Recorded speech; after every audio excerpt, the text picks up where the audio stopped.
The maid was sleeping outside her Mafia boss's gate in the pouring rain, drenched and desperate. When he found her there past midnight, she whispered through tears that they'd destroyed her brother over a lie. What the maid didn't know, her boss was a powerful man who hadn't trusted anyone in years. And she was about to become the only person he couldn't afford to lose. The rain came down like bullets on the windshield. Giovanni Russo's black Mercedes crawled through the Chicago streets, wipers working overtime against the storm. His knuckles were white on the steering wheel, not from the weather, but from the meeting he'd just left. 3 hours of listening to his capos argue about territory, about loyalty, about blood. Always blood. He was tired, 52 years old, and tired in a way sleep couldn't fix. The iron gates of his Kenilworth mansion came into view, barely visible through the downpour. Giovanni pressed the remote, watching the gates begin their slow swing inward. That's when his headlights caught something that made him slam the brakes. A person, huddled against the fence like a discarded coat. Giovanni's hand went instinctively to the gun in his jacket. In his world, nothing at your gate past midnight meant anything good. He killed the engine, grabbed his umbrella, and stepped out into the rain. As he got closer, his chest tightened.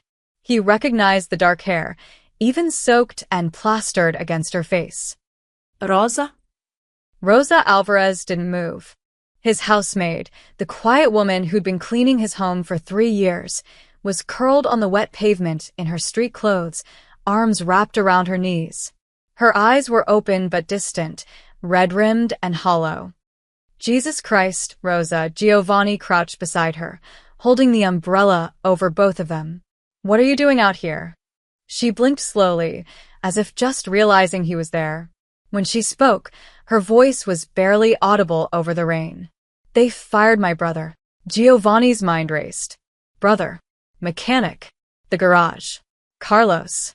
They said he stole from you, Rosa's voice cracked. Mr. Russo, my brother's not a thief. He's not. But they fired him, and now, she pressed her palms against her eyes. Now we can't pay for my mother's medication.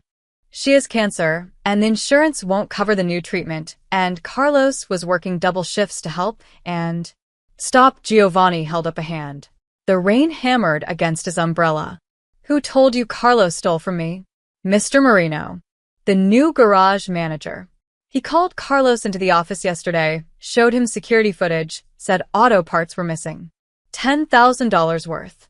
He said you ordered Carlos arrested, that the police were coming, so Carlos should just leave. Something cold settled in Giovanni's gut.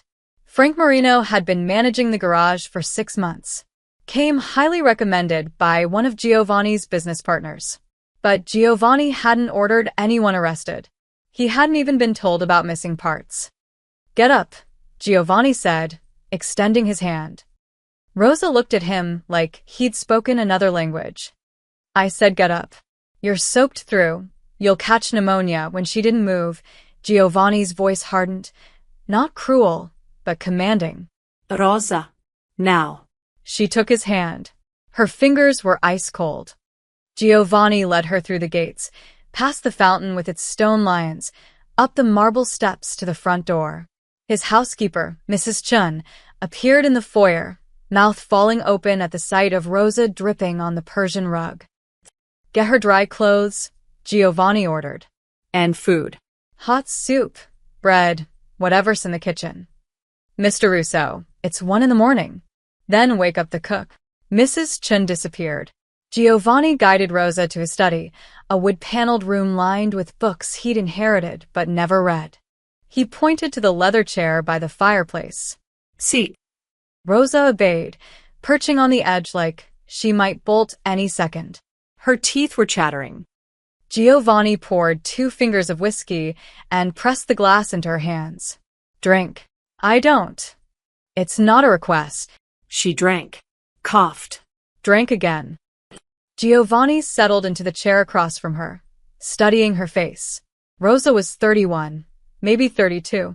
Pretty in an understated way, with intelligent eyes that usually stayed focused on her work. In 3 years, They'd barely spoken beyond good morning and thank you. She cleaned, she left, she never asked questions. That was precisely why he trusted her.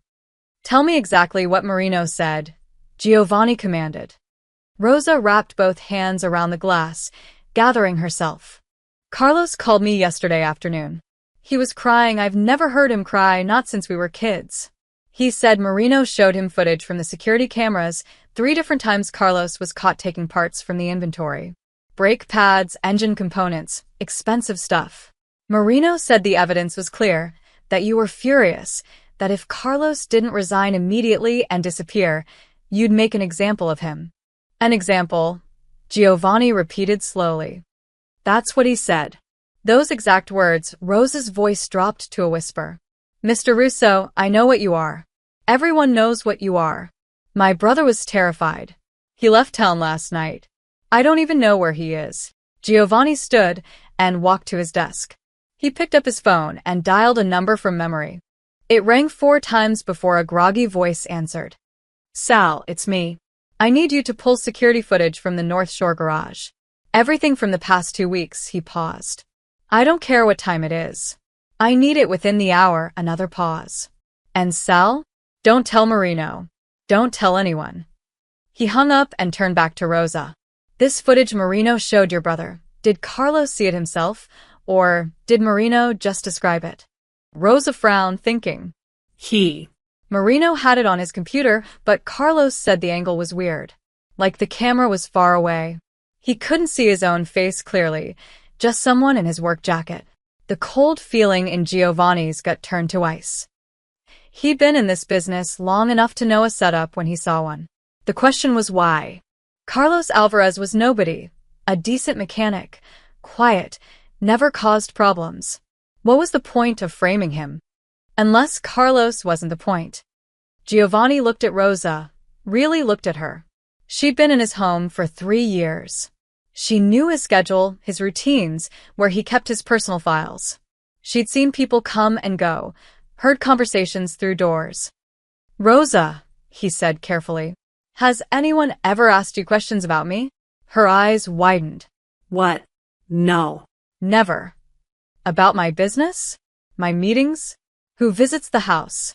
Mr. Russo, I swear. I'm not accusing you. Giovanni held up a hand. I'm asking if anyone's tried to use you. To get information. Rosa shook her head firmly. No one. I don't talk about my work, not even to Carlos. That's the rule you gave me when I was hired, remember? Discretion or dismissal. Giovanni did remember.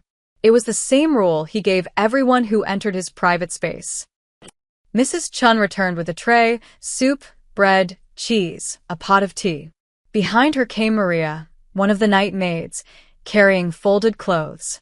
They set everything down without a word and left quickly, closing the study door. Eat, Giovanni said. Rosa picked up the spoon with trembling hands. She took 1 sip of soup, then another. Then suddenly, she was crying again, silent tears streaming down her face as she ate like someone who'd forgotten what food tasted like. Giovanni turned away, giving her privacy. He walked to the window and stared out at the rain-soaked grounds. Beyond the walls, Chicago sprawled in the darkness, a city of secrets and lies. Someone was making a move against him. Someone smart enough to know that framing a nobody mechanic wouldn't get attention, but framing that mechanic to terrorize his sister, a sister who worked in Giovanni's home. That was a message. We can reach into your private life. We can make you doubt the people closest to you. We can make you look weak. The question was, who? Behind him, Rosa had stopped crying. Mr. Russo? Why are you helping me? Giovanni turned from the window. Because no one fires a man under my name without proof, he said. And because if someone's trying to play games with my people, I need to know who and why. He sat down across from her again, leaning forward. Here's what's going to happen. You're staying here tonight. Mrs. Chin will set up a guest room. Tomorrow morning, we're going to find your brother and bring him back. And then we're going to figure out what the hell Frank Marino is really up to. Rosa set down her spoon. Why would you do this for us? We're nobody to you. Giovanni met her eyes. You've cleaned my home for 3 years. You've never stolen, never gossiped, never asked for anything beyond your paycheck. You know what that makes you in my world." She shook her head.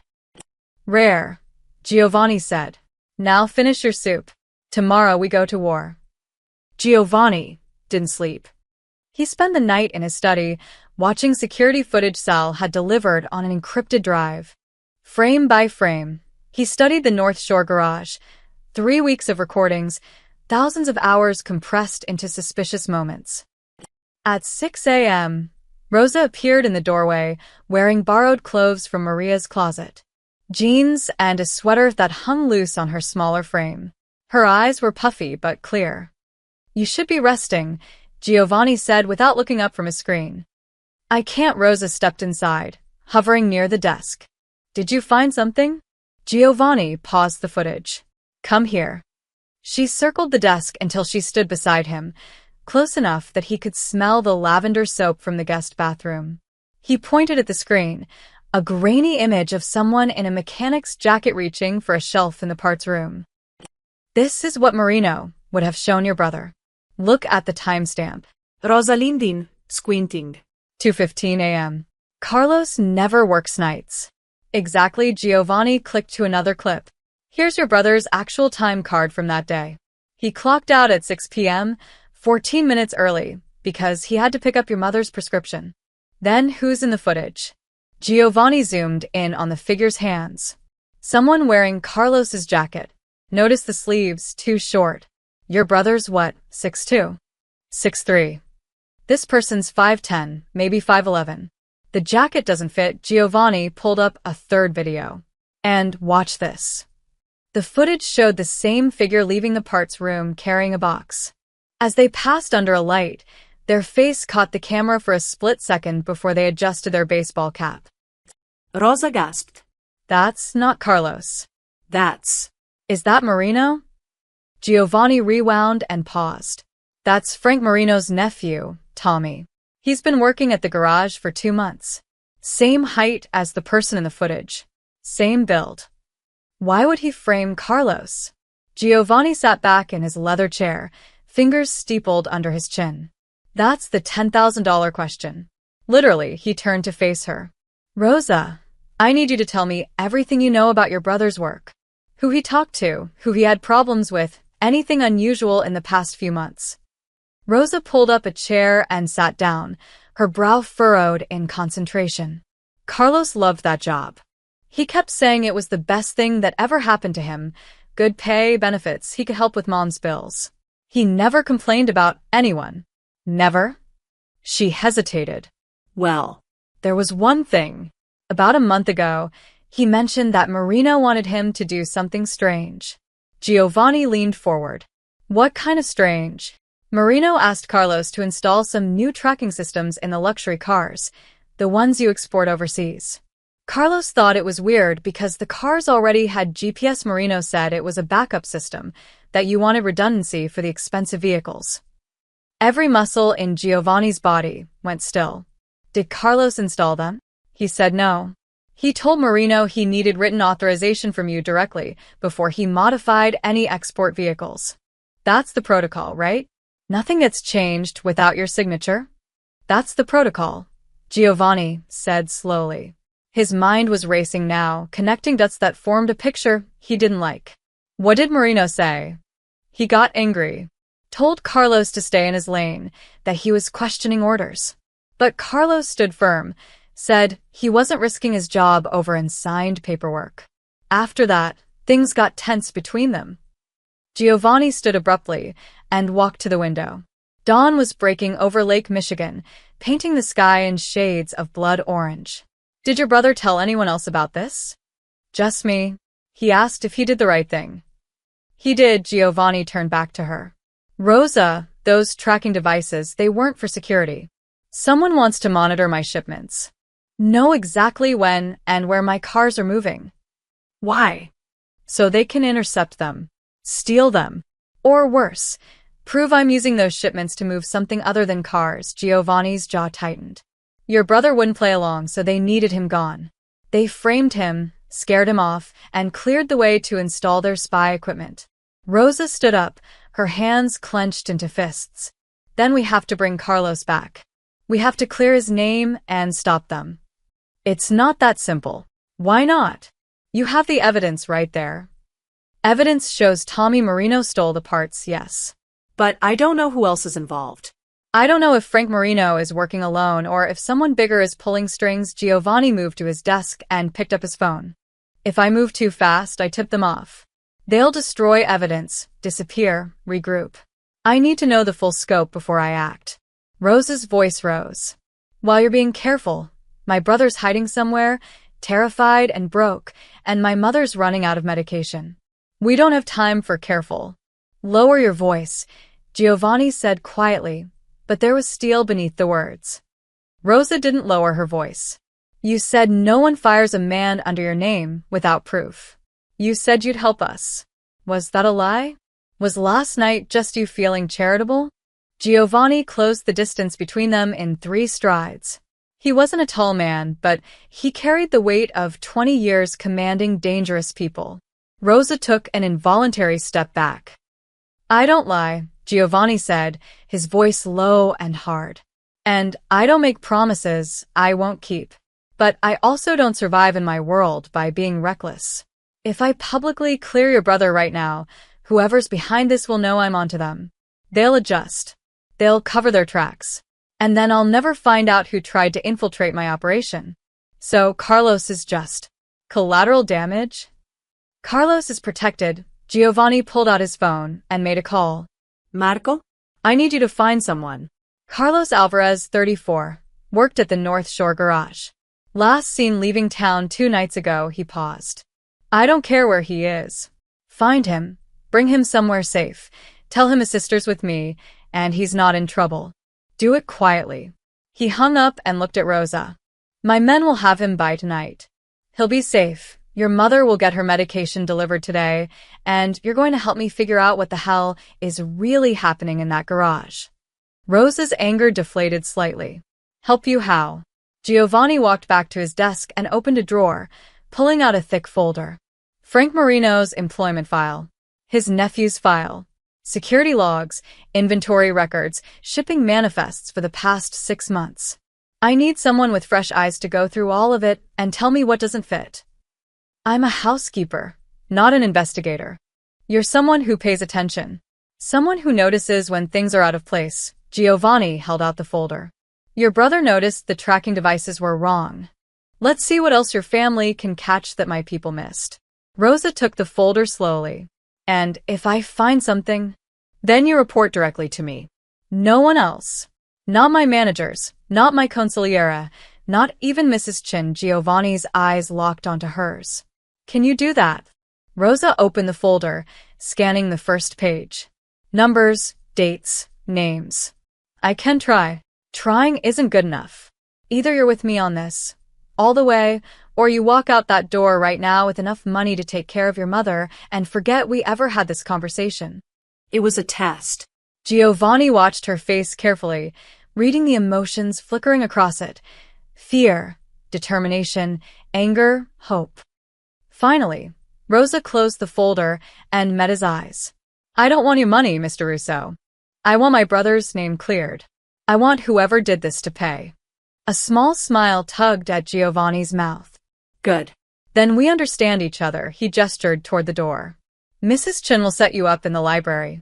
You'll work there until you find something, or until I tell you to stop. No one disturbs you. No one questions what you're doing. As far as anyone knows, you're reorganizing my files. Rosa moved toward the door, then stopped.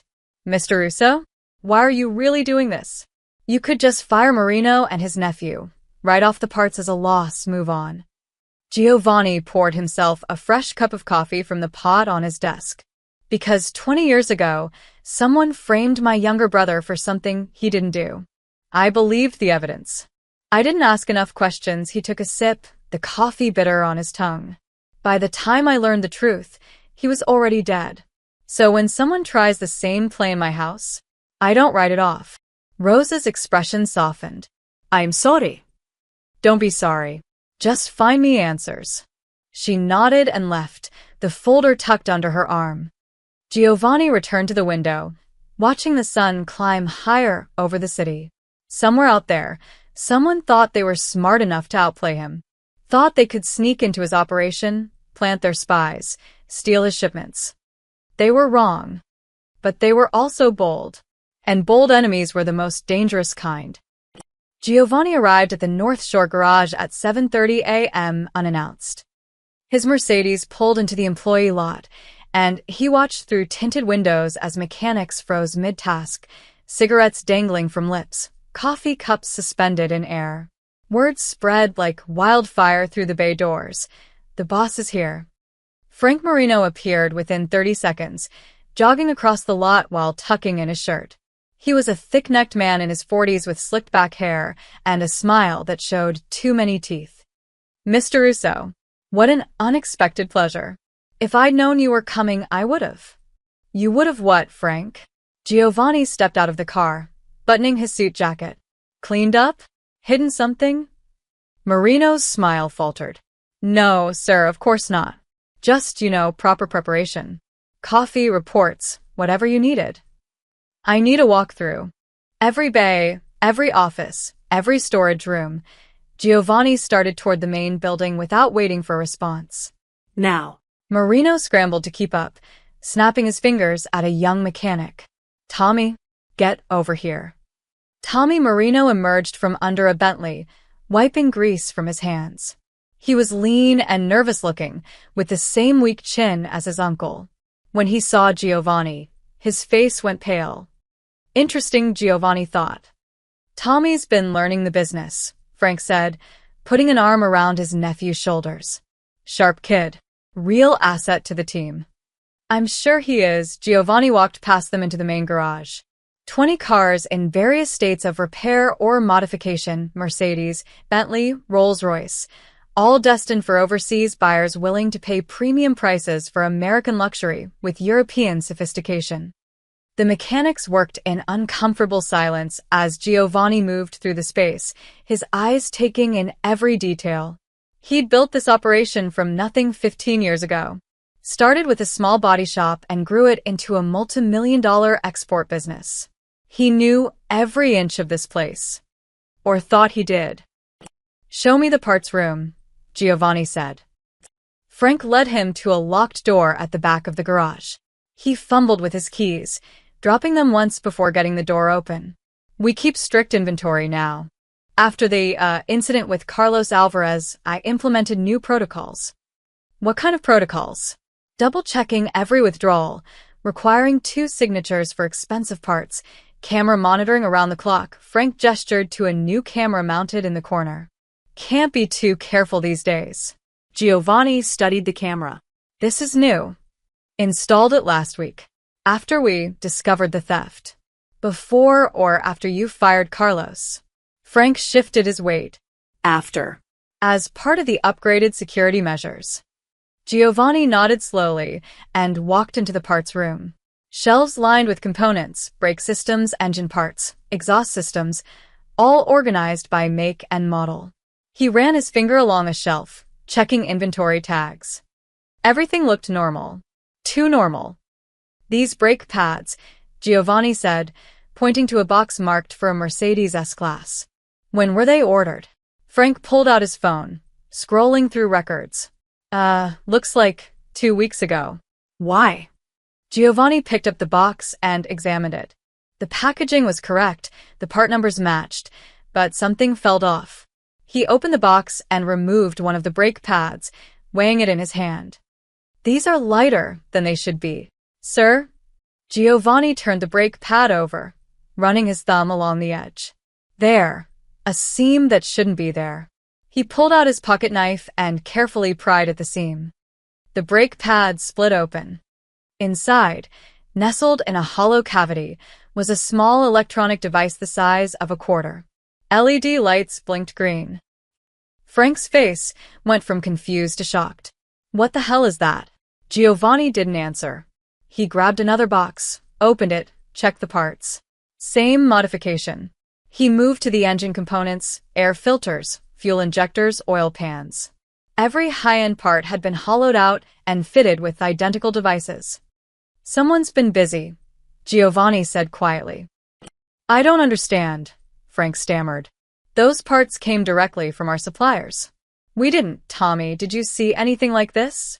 Tommy had gone from pale to gray. "No, Uncle Frank. I swear, I had no idea." Giovanni turned the device over in his palm, studying it. The design was familiar. Too familiar. He'd seen this exact type of tracking chip 5 years ago, when the Costello family had tried to monitor his shipment routes through the port of Chicago. They'd hidden the chips in shipping containers, tracked his movements for 3 months before he caught on. But the Costellos were gone now. He'd made sure of that. So, who was using their playbook? "Mr. Russo, I promise you, I didn't know." Frank's voice was rising, panic seeping through. "We've been using the same suppliers for years. If they're compromised..."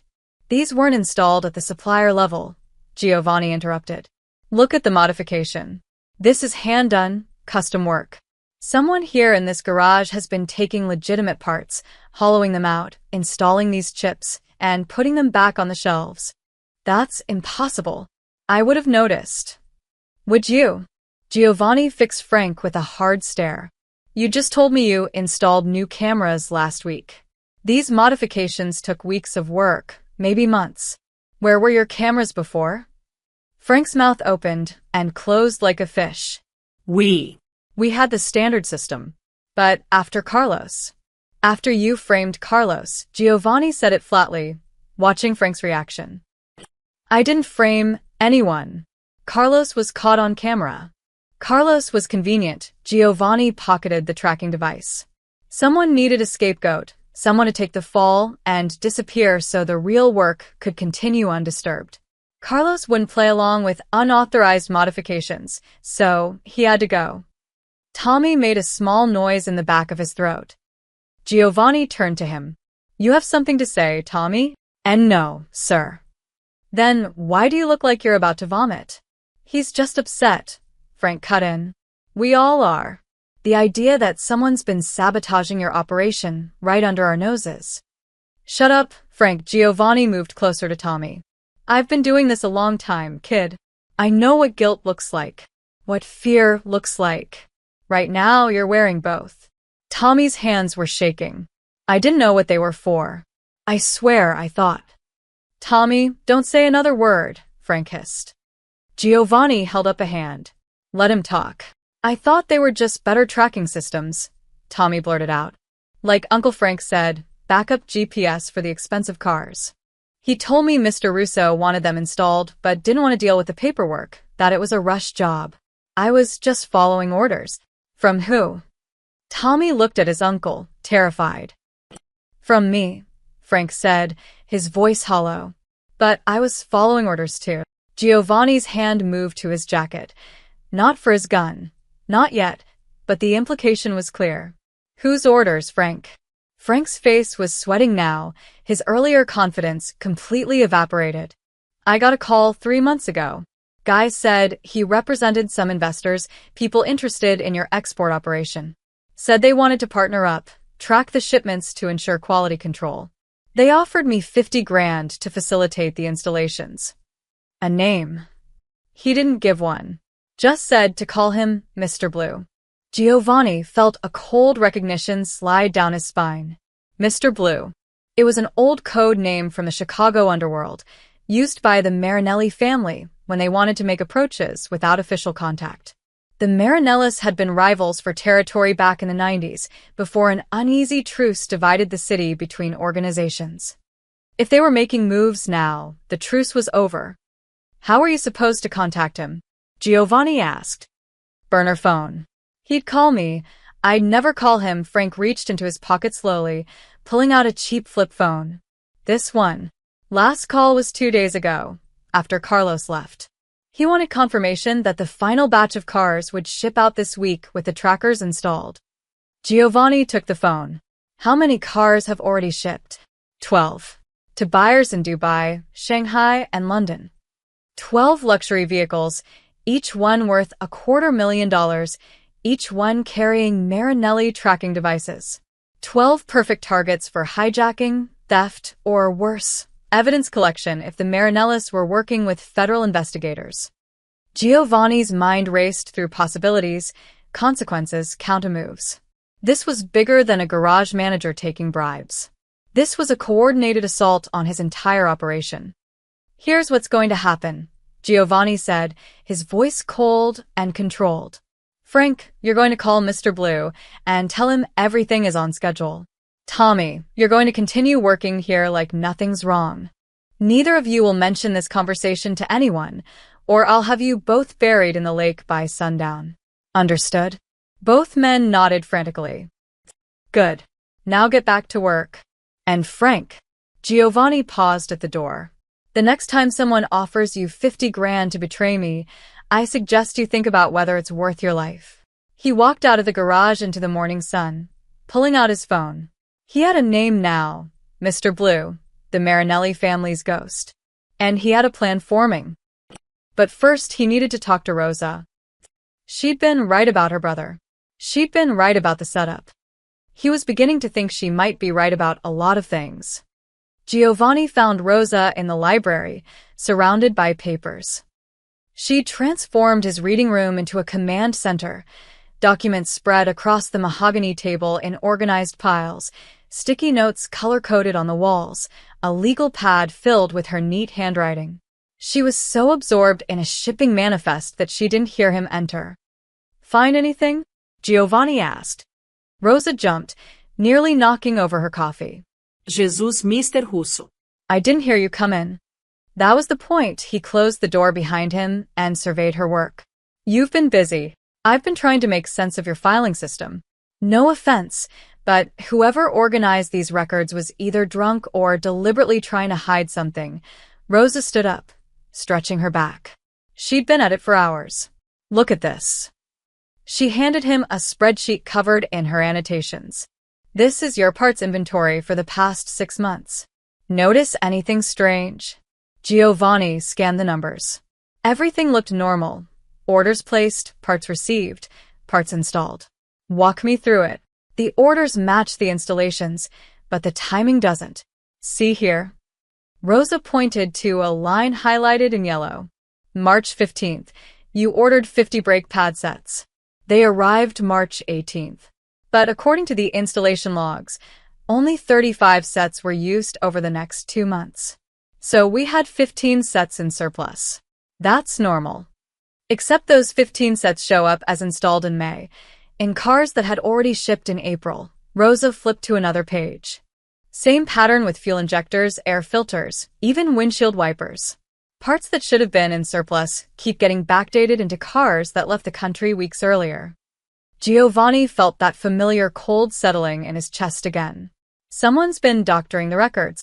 Not just doctoring, they're covering their tracks.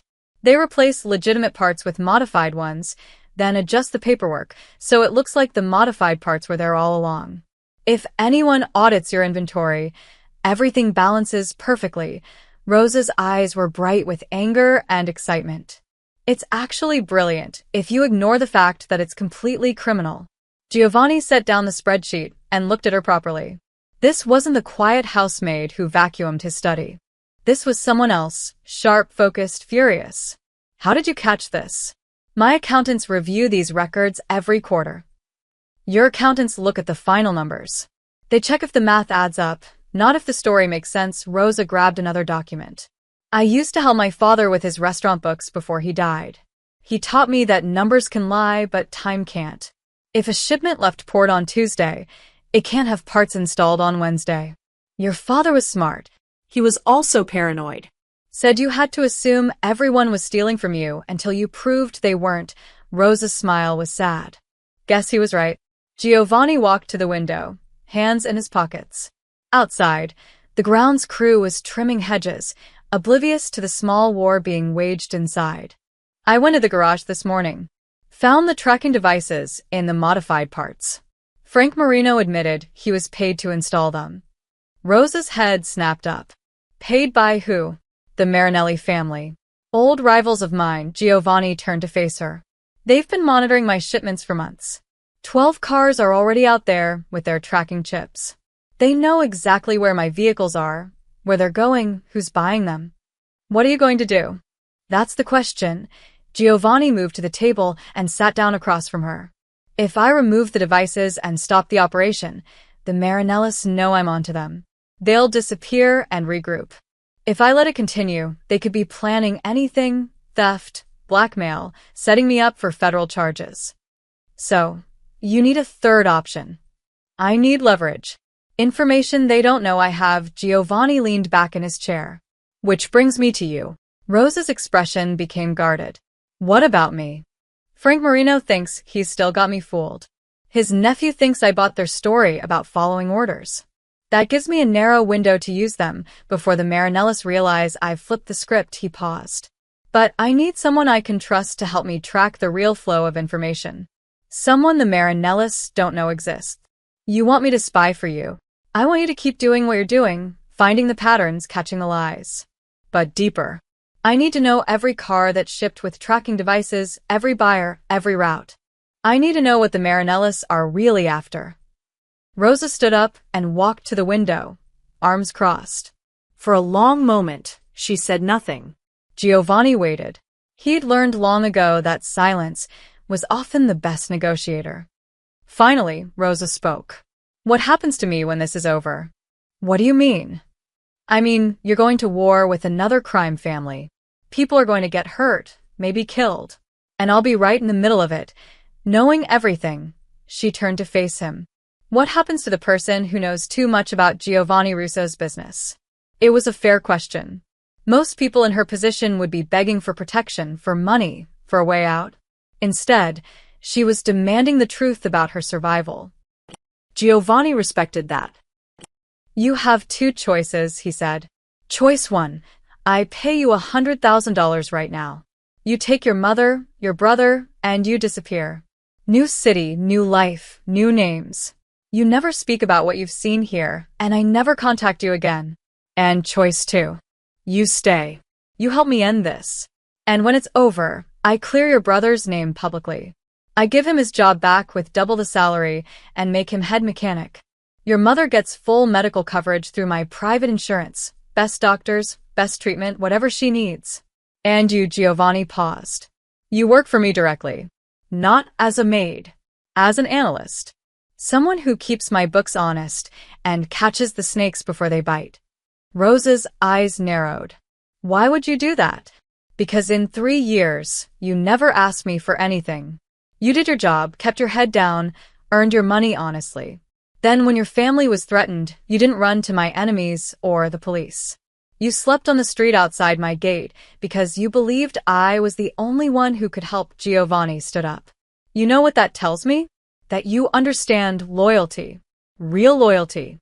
Not the kind bought with cash or fear, but the kind built on principle. You don't even know me. I know you better than you think. I know you worked 3 jobs after your father died to keep his restaurant open until you couldn't anymore. I know you send half your paycheck to your mother even when you can barely afford rent. I know Carlos looks up to you like you're his parent, not his sister. Giovanni moved closer. I run background checks on everyone who enters my home, Rosa. I knew your whole life story before you cleaned your first room. Rosa's jaw tightened. Then you know I don't trust people like you. People like me? People who hurt others for money. Who break laws like their suggestions. Who make people disappear. Her voice was steady, but hard. My father used to say the mob was a disease. That men like you poison everything you touch. Your father was right, Giovanni said quietly. We do poison things. We do hurt people. But you're wrong about one thing. We don't do it for money. We do it for power. For control. For survival in a world that doesn't forgive weakness. He met her eyes. And right now, your brother's survival depends on me. Your mother's survival depends on me. So you can hate what I am, Rosa. But you can't hate that I'm the only one who can help you. The silence stretched between them like a wire pulled taut. I don't want your money, Rosa said finally. I don't want to run, and I don't want a new life. I want my brother's name cleared. I want the people who did this to pay. And I want my mother to live long enough to see both those things happen. She stepped forward. So, if working for you makes that possible, then yes. I'll stay. I'll help you. But I'm not doing it for you. I'm doing it for them. Giovanni smiled, a real smile, not the calculating ones he showed his business partners. Fair enough. As long as you do it right, I don't care about your motivation. Then we have a deal. Rosa extended her hand. Giovanni shook it. Her grip was firm, her palm callous from work. One more thing. From now on, you report only to me. You don't trust anyone else in my organization, no matter what they say or who they claim to represent. If someone approaches you asking questions, you tell me immediately. Understood. Good. Giovanni released her hand and gestured to the papers spread across the table. Now show me everything you found. We have a lot of work to do, and the Marinellis won't wait forever to make their next move.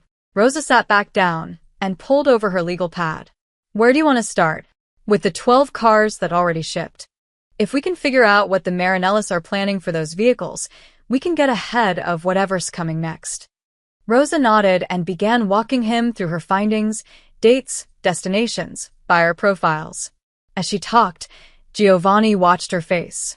She was animated now, confident in her analysis, unafraid to challenge his assumptions when she disagreed.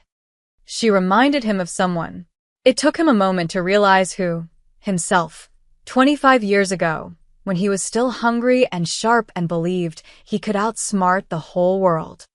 Maybe she could. And maybe, for the first time in years, he'd found someone worth trusting. 3 days passed in a blur of documents and coffee. Rosa worked 16-hour shifts in the library, breaking only when Mrs. Chun insisted she eat something. Giovanni brought her files from his safe, contracts, wire transfers, communication logs he'd never shown anyone outside his inner circle. He watched her absorb information like a sponge, connecting pieces he'd thought were unrelated. On the 4th morning, she found it. Mr. Russo, Rosa's voice was tight when she called him at 6 a.m. You need to see this. Now. Giovanni arrived in the library 15 minutes later, still buttoning his shirt. Rosa looked like she hadn't slept, eyes bloodshot, hair pulled into a messy bun, wearing the same clothes from yesterday. This better be good, Giovanni said. Rosa slid a ledger across the table. Remember how I said the parts inventory didn't match the installation dates? Yes. I thought it was just sloppy record-keeping or deliberate confusion to cover the tracking devices. But it's more than that. She opened the ledger to a page marked with a dozen sticky notes. These aren't just modified parts. These are phantom purchases. Giovanni sat down and studied the entries. Explain. Look at April 23rd. Your garage ordered $3,000 in brake components from Mitchell Auto Supply. The order was approved, paid for, received, and installed. Everything documented perfectly. So I called Mitchell Auto Supply yesterday, pretending to be your accountant verifying records for tax purposes. They have no record of selling you anything on April 23rd. Rosa pulled out her phone and showed him her notes. Or May 6th. Or June 12th. In fact, they haven't sold you parts in over 8 months. They dropped you as a client last year because of, and I quote, payment processing irregularities. Giovanni's eyes narrowed. Someone's been creating fake purchases. Not just fake purchases. Look at the payment records. Rosa flipped to another section, her finger tracing down a column of numbers. Every phantom purchase was paid through wire transfer to an account at Chicago Metro Bank. Same account number, different vendor names. How much total? Rosa had already calculated it. In 6 months? $217,000. Giovanni sat back, processing. Someone inside his organization had been siphoning money, disguising it as legitimate parts purchases, funneling it to a single account. Did you trace the account? I tried. Chicago Metro wouldn't give me information without a warrant or account holder authorization. But I found something else. Rosa's voice dropped. The wire transfer authorizations? They're all digitally signed with Frank Marino's credentials. Frank's stealing from me. Maybe. Or someone's using his credentials to make it look like Frank's stealing from you. Rosa pulled out another document. A personnel file. Frank Marino started working for you 6 months ago, right when these phantom purchases began. His resume says he managed a garage in Detroit for 10 years before that. I verified his employment history personally. Did you call his references, or did your HR person? Giovanni's jaw tightened. My HR person? Who hired your HR person? My consigliera, Vincent. Giovanni stood up and walked to the window. Vincent Calabrese had been with him for 15 years. Loyal, careful, smart. You think Vincent's compromised? I think someone very smart is setting up a trail of evidence that leads to Frank Marino, who got his job through someone in your organization, who's stealing money using vendor names that can't be easily verified. Rosa stood up and joined him at the window. It's a shell game, Mr. Russo. Every time you lift one shell, you find another shell underneath. And I think that's the point. Keep you chasing your own people while someone else makes their real move. Giovanni turned to look at her. What real move? I don't know yet. But $200,000 isn't enough money for the Marinellis to risk war with you. The tracking devices alone cost more than that to develop and install. They're spending money to make this operation work, not stealing it from you. Rosa returned to the table and pulled out a map of the United States marked with colored pins. So I started thinking, what if the money isn't the goal? What if it's just noise? She pointed to the map. Your 12 exported cars went to 6 different buyers across 3 countries. But before they shipped internationally, they all moved through the same domestic port, Baltimore. Every single one spent between 3 to 7 days in a warehouse owned by Atlantic Logistics. Giovanni studied the map. Atlantic Logistics is a subsidiary company I use for temporary storage. It's clean, been working with them for years. Who recommended them to you? Giovanni's mind raced back. Vincent. He said they offered better rates than our previous contractor. When did you start using them? 6 months ago. Rosa let that sink in. Same timeline as Frank Marino. Same timeline as the phantom purchases. Same timeline as the tracking devices. She grabbed her legal pad and flipped to a page covered in her handwriting. I looked up Atlantic Logistics. It's owned by a holding company called Chesapeake Maritime, LLC. Chesapeake Maritime is owned by another shell company in Delaware. That company is owned by a trust in the Cayman Islands. I hit a wall there. Couldn't trace it further without legal subpoenas. But you have a theory. The Marinellis own Atlantic Logistics. Or at least, they control it somehow. Every car you export sits in their warehouse for a week before shipping overseas. They have complete access. They can photograph it, document it, copy every serial number and modification. Rosa's eyes were intense. Mr. Russo, what if they're not planning to steal your cars?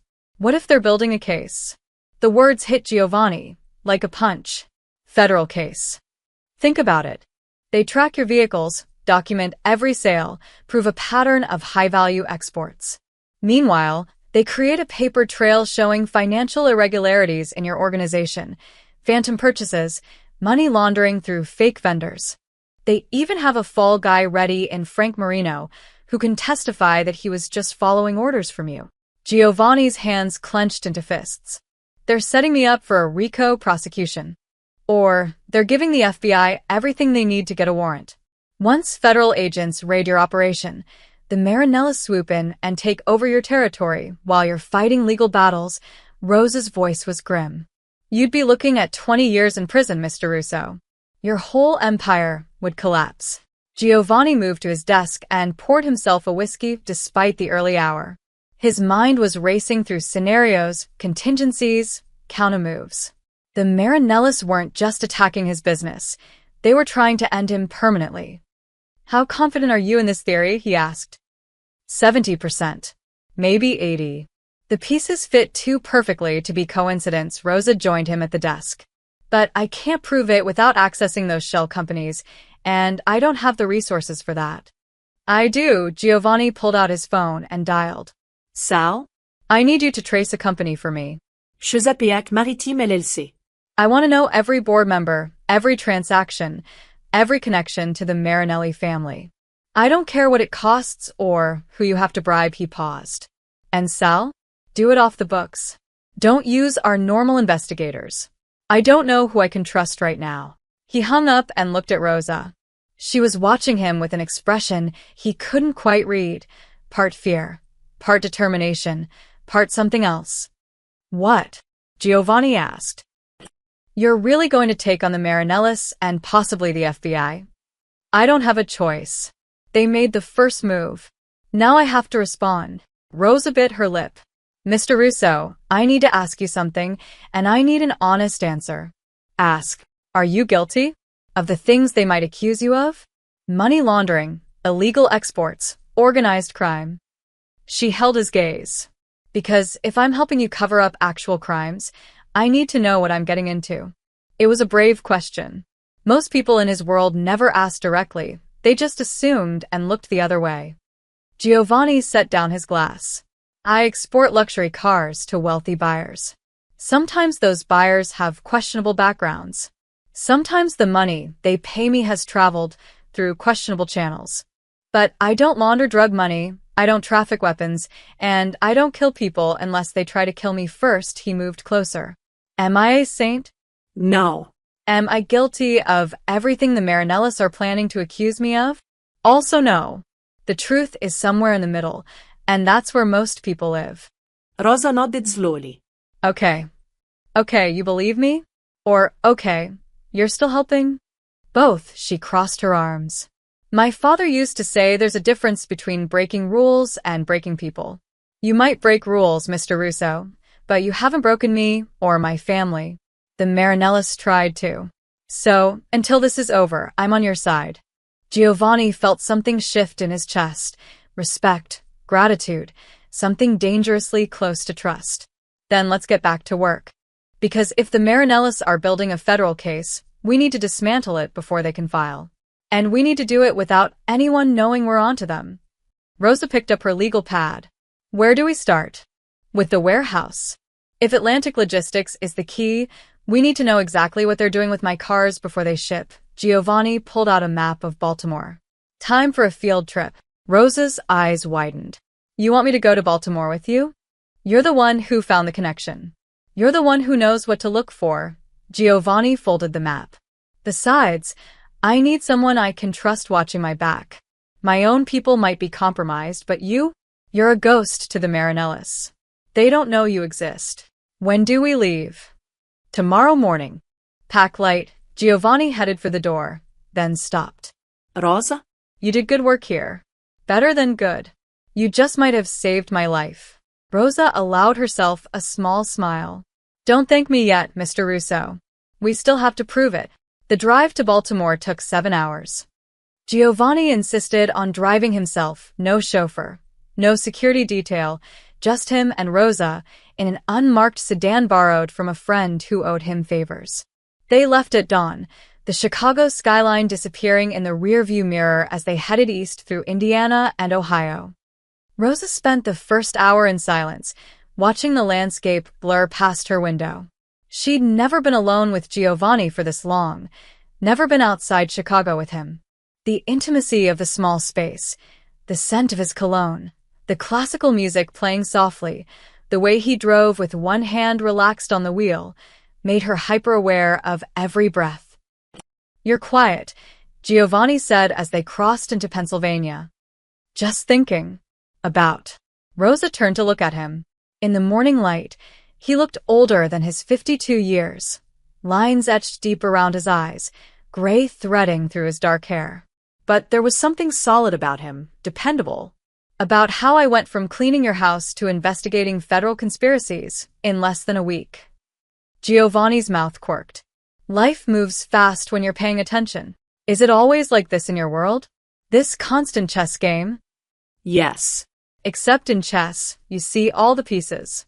In my world, half of them are hidden, and some of them switch sides mid-game.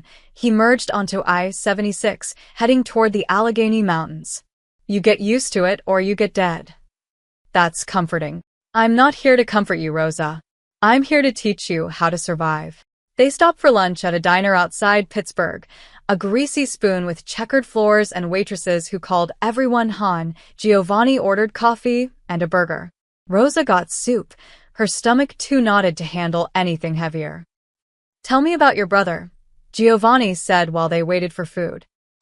Rosa stirred her water with a straw. Why? Because I'm trusting him with a position in my organization once this is over. I should know more than what's in his file. Rosa considered this. Carlos is the good one. Always has been. When our father died, Carlos was 16. Could have gone either way, you know. Joined a gang, started dealing, done what a lot of kids in our neighborhood did. But he didn't. He worked at a body shop after school, learned mechanics from scratch, saved money for community college. That's discipline. That's fear, Rosa corrected. He watched our father work himself to death trying to keep the restaurant open. Watched the stress eat through him until his heart gave out at 49. Carlos swore he'd never let that happen to our family again. So he became the responsible one. The one who never takes risks, never breaks rules, never questions authority. Until Frank Marino asked him to install unauthorized tracking devices. Exactly. That's how I knew he was telling the truth about being framed. Carlos wouldn't risk his job over principle. He'd just do what he was told and cash his paycheck. The fact that he refused means something was deeply wrong. Rosa's voice softened. He called me that night, crying. Said he felt like he'd failed us. I told him he did the right thing. 2 days later, he was fired. The food arrived. Giovanni ate methodically, chewing each bite 30 times like he was rationing military supplies. Rosa picked at her soup. You carry a lot, Giovanni observed. What do you mean? Your father, your mother, your brother. You hold them all up. Who holds you up? Rosa's spoon paused halfway to her mouth. I don't need holding up. Everyone needs holding up, Rosa. People who say they don't are just better at hiding the weight. Giovanni wiped his mouth with a napkin. My wife used to tell me that. Before she left. Rosa hadn't known he was married. The personnel files didn't mention a wife. What happened? She got tired of the chess game. Tired of not knowing if I'd come home. Tired of the danger. Tired of being married to a man who kept secrets for a living. Giovanni's voice was matter-of-fact, but Rosa heard the old pain underneath. She asked me to choose, her or the business. I chose the business. She moved to Seattle, remarried a software engineer. Last I heard, she's happy. Do you regret it? Every day. But I'd make the same choice again. He met Rosa's eyes. That's the thing about this life. It doesn't leave room for normal. You're either all in or you're out. There's no middle ground. Rosa set down her spoon. Is that a warning? It's context. You're getting deeper into my world, Rosa. Once you cross certain lines, you can't uncross them. People will know you work for me. They'll treat you differently, some with respect, some with fear, some with violence. Your old life, the one where you were just a housekeeper, that's gone now. I know. Do you? Giovanni leaned forward. Because once we prove the Marinellis are setting me up, once we dismantle their operation, there will be retaliation. They'll come after everyone close to me. That includes you now. That includes your family. Rosa felt her chest tighten. Then, why did you bring me into this? Why not keep me out of it? Keep me safe. Because safe is an illusion, and you proved you're too smart to believe in illusions. Giovanni's gaze was steady.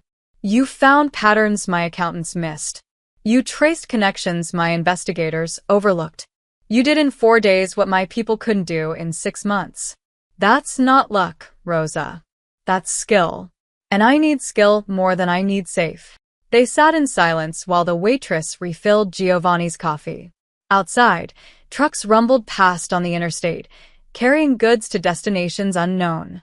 Rosa thought about her old life, waking up at 5 a.m., taking 2 buses to Giovanni's mansion, cleaning rooms in silence, going home to her tiny apartment.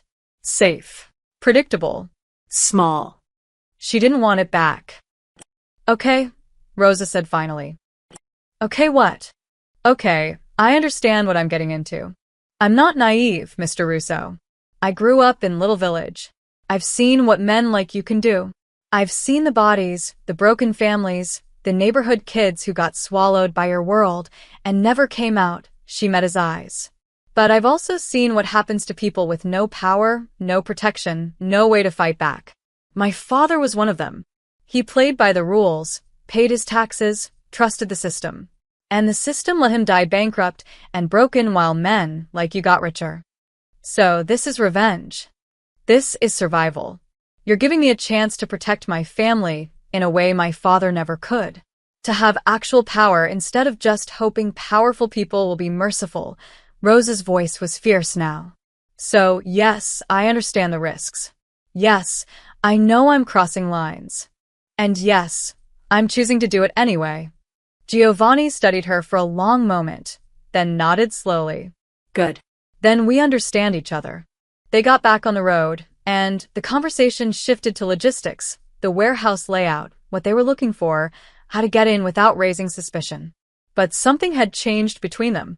An unspoken acknowledgement that they were now bound together, for better or worse. As they drove through the mountains, Rosa caught Giovanni glancing at her more than necessary. Not in a predatory way, but something else. Assessment? Curiosity? She couldn't tell. What? She asked finally. You remind me of someone. Who? Me. Before I learned to hide it better, Giovanni turned his attention back to the road. You still have fire. Most people in my world, the fire goes out. They become machines, efficient, cold, predictable. But you? You're angry. That's good. Anger keeps you sharp. I'm not angry, Rosa protested. Yes, you are. You're furious at a world that took your father, that's taking your mother, that tried to take your brother. You're angry at me for being part of the system that crushes people like your family. But you're smart enough to know that the only way to change the game is to learn how to play it. Giovanni smiled slightly. That's exactly how I felt at 25.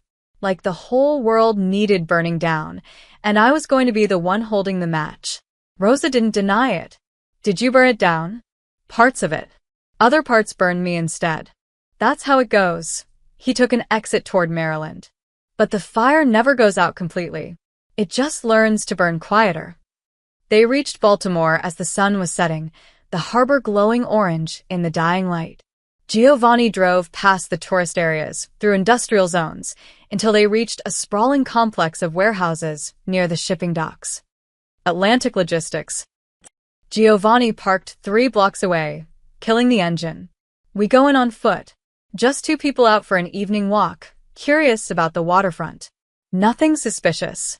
Rosa's heart was pounding. What if someone recognizes you? They won't.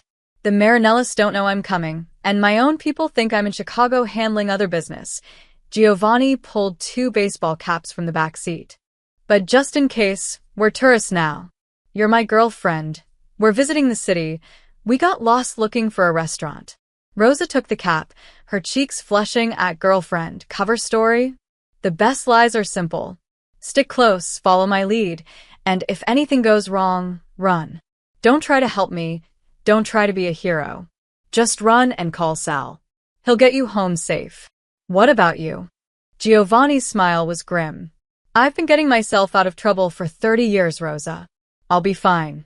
They stepped out into the Baltimore evening, just 2 shadows walking toward the truth. The Atlantic Logistics warehouse was bigger than Rosa had imagined. 3 massive buildings connected by covered walkways, surrounded by a chain-link fence topped with barbed wire. Security cameras swept the perimeter in lazy arcs. A single guard sat in a booth at the main gate, absorbed in his phone. Giovanni and Rosa walked past casually, arm in arm like a couple enjoying the harbor breeze. To anyone watching, they were harmless, middle-aged man and younger woman, dressed in casual clothes, taking in the industrial scenery. Camera at 2 o'clock, Giovanni murmured. Don't look directly at it. Rosa kept her eyes forward, but her peripheral vision caught the lens rotating. How do we get inside? We don't. Not tonight. Giovanni guided her around the corner, out of the camera's range. First, we observe. Map the security patterns, identify weak points, understand the rotation schedule. They found a loading dock across the street, abandoned for the night, and settled into the shadows. Giovanni pulled out a small pair of binoculars and began studying the warehouse. Rosa watched him work, noting the professional efficiency. This wasn't his first surveillance operation. 3 guards visible, Giovanni said quietly. 1 at the gate, to patrolling the perimeter. Cameras cover the main entrances, but there's a blind spot near the south loading bay. He handed her the binoculars. Look at building 2, third window from the left. Rosa focused the lenses. Through the grimy window, she could see into an office. Computer monitors glowed blue in the darkness, and filing cabinets lined the walls. What am I looking at? Movement. Someone's working late. Rosa adjusted the focus and saw him, a man in shirt sleeves, pacing while talking on a phone. Even from this distance, she could see his agitation. He looked stressed. Or scared. Giovanni took the binoculars back. That's interesting. They watched for another hour as darkness settled completely over the harbor. The guard changed shifts at 8 p.m. A delivery truck arrived at 8:30, was inspected, and drove through. At 9:15, the stressed man from the office emerged, climbed into a BMW, and peeled out of the parking lot like something was chasing him. He's running, Rosa said. Or reporting. Giovanni lowered the binoculars and pulled out his phone, snapping photos of the license plate as the BMW passed under a streetlight. Sal can trace that. Rosa's burner phone buzzed in her pocket, the one Giovanni had given her for emergencies. She pulled it out and felt her blood turn cold. Unknown number. We have your brother. If you want him alive, bring Russo's shipping schedules to Pier 47. Midnight. Come alone or Carlos dies. Her hands started shaking. What is it? Giovanni's voice was sharp. Rosa couldn't speak. She just handed him the phone. Giovanni read the message, his face going hard as stone. When did you last talk to Carlos? This morning. Marco had him at a safe house in Aurora. He said. Rosa's voice cracked. He said Carlos was safe. He promised. Giovanni was already dialing. Marco? It's me. Check on the package. Now he waited, his jaw clenched. What do you mean he's not there? When did he leave? A pause. Jesus Christ. Find him. Track his phone, check traffic cameras, I don't care. Find him now. He hung up and turned to Rosa, gripping her shoulders. Listen to me very carefully. This is a trap. They're using Carlos to draw you out, to get leverage over me. We're not playing along. They have my brother. Rosa's voice rose, panic breaking through. We have to. We have to think. Giovanni's voice was steel. The Marinellis don't know you exist. They shouldn't even know about Carlos or that he's connected to me. The only way they could know is if someone in my organization told them. Rosa felt sick. Marco? Maybe.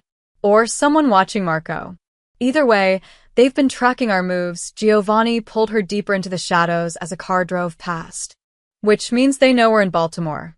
They know we're close to exposing their operation. So they grabbed Carlos to force our hand. Then what do? We can't just leave him. Giovanni's phone buzzed. He read the message, and his expression darkened further. Marco found Carlos's phone. It was dumped in a trash can 3 blocks from the safe house. No signs of struggle, no witnesses. Rosa's mind was racing. Carlos wouldn't just leave. He's too scared, too careful. Unless someone he trusted told him to, Giovanni looked back at the warehouse. Someone with authority. Someone who could convince him it was for his own safety. Who? I don't know yet. But we're going to find out. Giovanni pulled out the burner phone and typed a response to the threatening message. How do I know he's alive? The response came 30 seconds later, a photo of Carlos, bound to a chair in what looked like a shipping container. His face was bruised, his left eye swollen shut.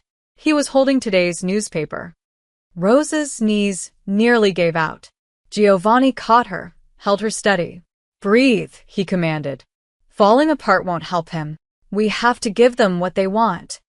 They don't want shipping schedules. They want me exposed, panicked, making mistakes. They want me to walk into their trap so they can eliminate both of us and blame it on a business deal gone wrong. Giovanni's mind was clearly racing through scenarios. But they made one mistake. What? They showed us where he is. Giovanni zoomed in on the photo, studying the background. See that logo on the container? That's Martinique Shipping. They only operate out of 2 ports on the East Coast, Newark and Baltimore. You think he's here? I know he is. They're not going to transport a hostage across state lines. Too risky, too much exposure. They grabbed him in Chicago, flew him here private, and they're holding him close to their operation. Giovanni was already moving, pulling Rosa with him back toward their car. Which means he's probably in one of these warehouses right now. Rosa's fear transformed into something sharper. Then we get him back. We will. But not by walking into their trap. Giovanni unlocked the car and slid into the driver's seat. We're going to do what they don't expect. We're going in now, while they're waiting for us at Pier 47. Now? But the guards, the cameras, will be focused on perimeter security, not internal. They're not expecting an assault on their own warehouse. Giovanni started the engine. I need to make some calls. Get people I trust, really trust, mobilized. This is going to get ugly, Rosa. I don't care. Carlos is my brother. Giovanni looked at her, his expression unreadable. You understand what you're asking for? This isn't detective work anymore. This is violence. People will get hurt. People will probably die. Rosa thought of Carlos's swollen face, his terrified eyes. She thought of her mother, dying of cancer while her children fought for survival. She thought of her father, who'd played by the rules and ended up broken. Then they should have thought of that before they took my brother, Rosa said, her voice cold and clear. Giovanni smiled, not a warm smile, but one of recognition. All right then, let's go to war. He drove them to a cheap motel 10 minutes away and checked in under a fake name. In the room, he made call after call, summoning people Rosa had never heard of. Men with names like Knuckles and the priest specialists he called them. Problem solvers. While Giovanni coordinated, Rosa paced the small room, her mind cycling through worst-case scenarios. What if they were too late? What if Carlos was already dead? What if this was all a distraction from something worse? Rosa, Giovanni's voice cut through her spiral. Come here. She moved to the table where he'd spread out a hand-drawn map of the warehouse complex. My people will be here in 2 hours. We hit them at 11 p.m., 1 hour before their supposed meeting at Pier 47. While they're preparing for us there, we'll be extracting Carlos here. He pointed to Building 2. This is where they're holding him. I'm 90% certain based on the photo background and the fact that it's the most secure building. 6 entry points, 2 of which are accessible without triggering alarms if you know what you're doing. Which you do. Which I do, Giovanni met her eyes. But here's the deal. You're not coming inside. You stay in the getaway car with Sal. Once we have Carlos, we move fast. No heroics, no dilas. You understand? No. Rosa crossed her arms. I'm coming in. Absolutely not. He's my brother. I'm not sitting in a car while you risk your life for him. Rosa, these are dangerous men with guns. You have no training, no experience. I have motivation. And I have this. Rosa pulled up her shirt slightly, revealing a small handgun tucked into her waistband. Giovanni's eyes widened. Where the hell did you get that? My father's restaurant. He kept it under the register after the 3rd robbery. I've been carrying it since the night you found me at your gate. Rosa's jaw was set. I know how to shoot. My father made sure both his kids knew how to protect themselves. Giovanni stared at her for a long moment, then ran his hand through his hair. You're insane. I'm committed. There's a difference. If you come, you follow my orders exactly. No improvisation, no acting on emotion. Can you do that? Rosa nodded. Say it. I'll follow your orders exactly. Giovanni looked like he wanted to argue further, but his phone buzzed. He read the message, and his expression shifted. My people are in position early. We move in 30 minutes. Rosa checked her father's gun, ensuring it was loaded. Her hands were steady now, the fear burned away by cold determination. Giovanni watched her, and something in his expression softened. Your brother's lucky to have you. No, Rosa said, sliding the gun back into her waistband. He's unlucky that we live in a world where this is necessary. But since we do, yeah. I'm not letting him face it alone. Giovanni nodded once, respect clear in his eyes. Then let's bring him home. 10 minutes before the operation, Rosa's phone buzzed again. Different number, same threat, change of plans. Bring Russo to Pier 47 now. Proof of life expires in 15 minutes. Attached was a new photo, Carlos, beaten worse than before, blood running from his nose. Someone was holding a gun to his head. Rosa's stomach dropped. Giovanni. He was checking his weapon, a matte black pistol he'd pulled from a hidden compartment in the car. When he saw her face, he knew. What now? She showed him the message. Giovanni's expression darkened as he studied the photo. They're getting nervous. Pushing up the timeline means they know something's wrong. Or they're going to kill him. Rosa grabbed his arm. We don't have 2 hours. We barely have 15 minutes. It's a bluff. They won't kill him until they have what they want. You don't know that. Rosa's voice cracked. Look at his face, Giovanni. They're beating him to prove a point. What if the next photo is him dead? Giovanni pulled away and walked to the window, his jaw working. Outside, 3 black SUVs had pulled into the motel parking lot, his people armed and ready. But they were positioned for a coordinated assault on the warehouse, not a hasty rescue at a secondary location. Rosa's phone buzzed again. 14 minutes. We have to split up, Rosa said suddenly. Send your people to the warehouse like planned. You and me, we go to Pier 47". That's exactly what they want. The moment we show up, we're targets. Then we don't show up as targets. We show up as bait that bites back. Rosa moved to the table and studied the map. You said they're expecting you panicked and making mistakes. So we give them what they expect. Desperate man trying to save his employee's sister's brother. But we bring backup they can't see. Giovanni turned from the window. You want to walk into a trap knowingly. I want to split their focus. If they're expecting us at Pier 47, they won't have full security at the warehouse. Your team can breach easier, find evidence of the federal case they're building, maybe even locate the tracking device control system. Rosa's words came faster now, her mind racing. Meanwhile, we keep the Marinellis busy at the pier, make them think they're winning. Once your team secures the warehouse, they come to us as backup. That's insane. We'd be outnumbered and outgunned for at least 20 minutes. So we survive for 20 minutes. Rosa met his eyes, her fear crystallizing into something harder. You said no one fires a man under your name without proof. You said you'd help clear Carlos. Well, now I'm asking you to prove it. Not with careful planning or safe strategies, but with the same kind of loyalty you demand from your people. The silence stretched between them, heavy with implications. Giovanni's phone rang.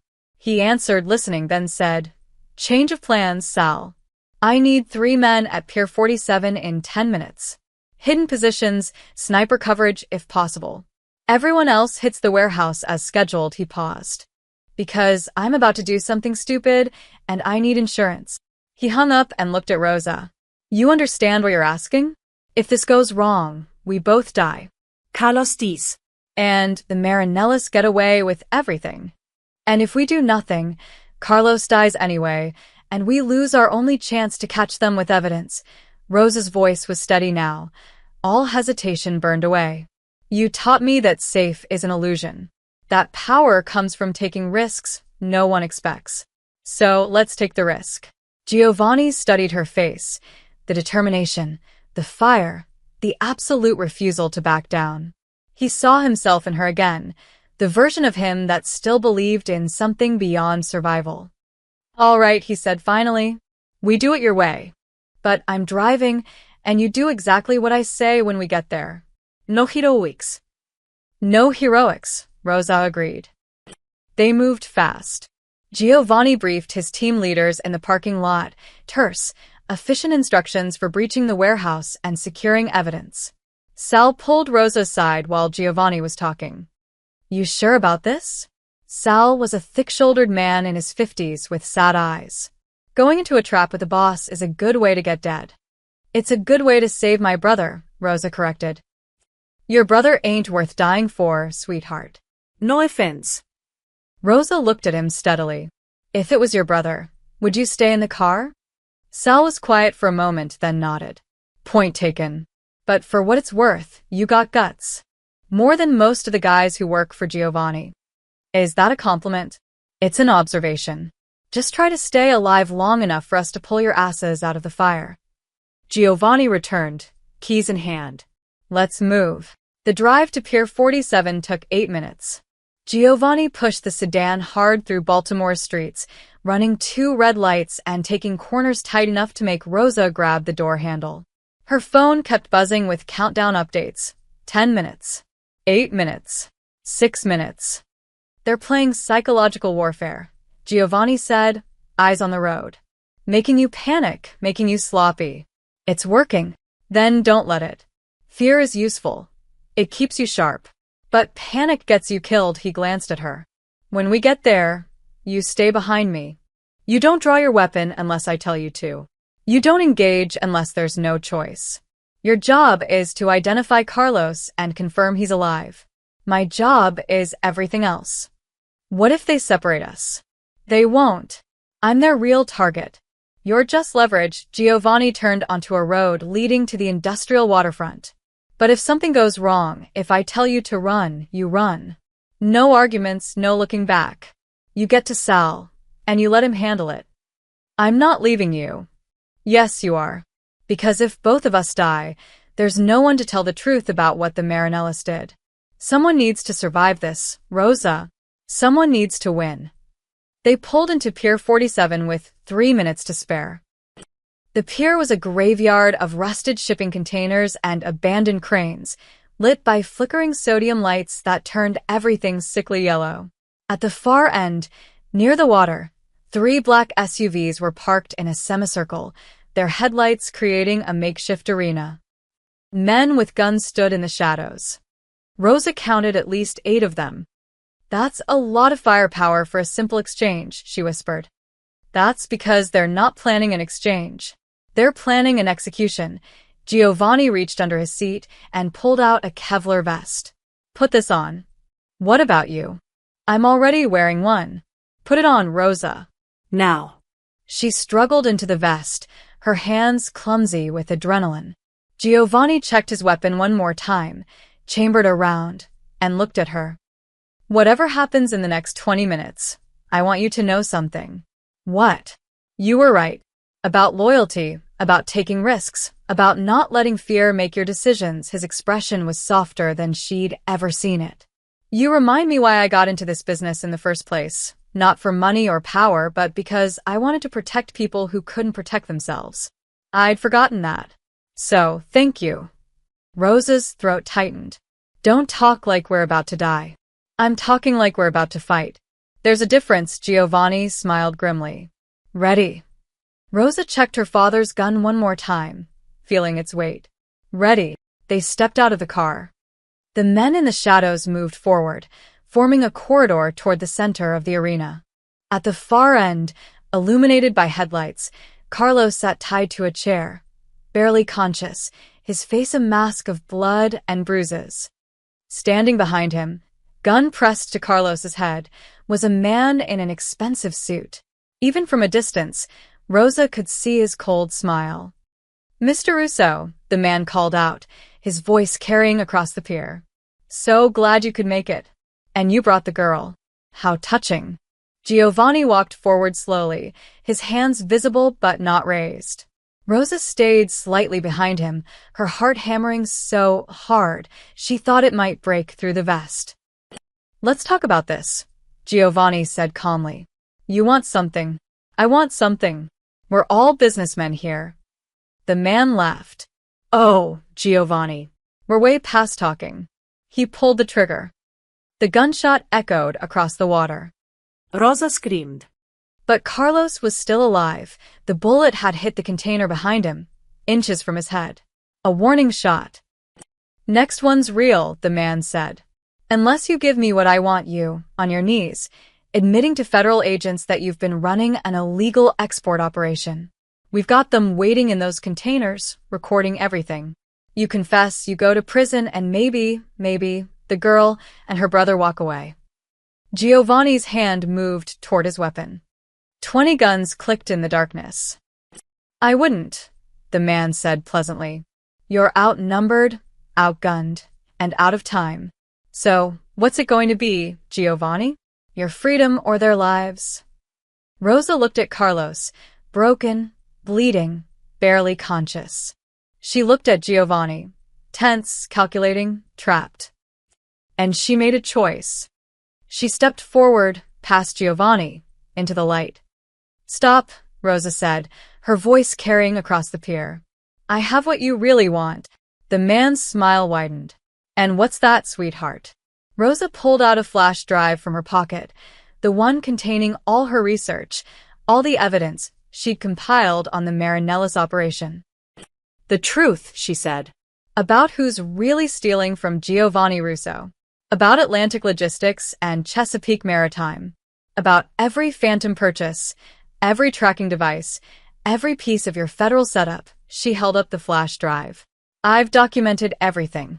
And if anything happens to my brother or Giovanni, this goes to every newspaper, every FBI office, and every one of Giovanni's competitors.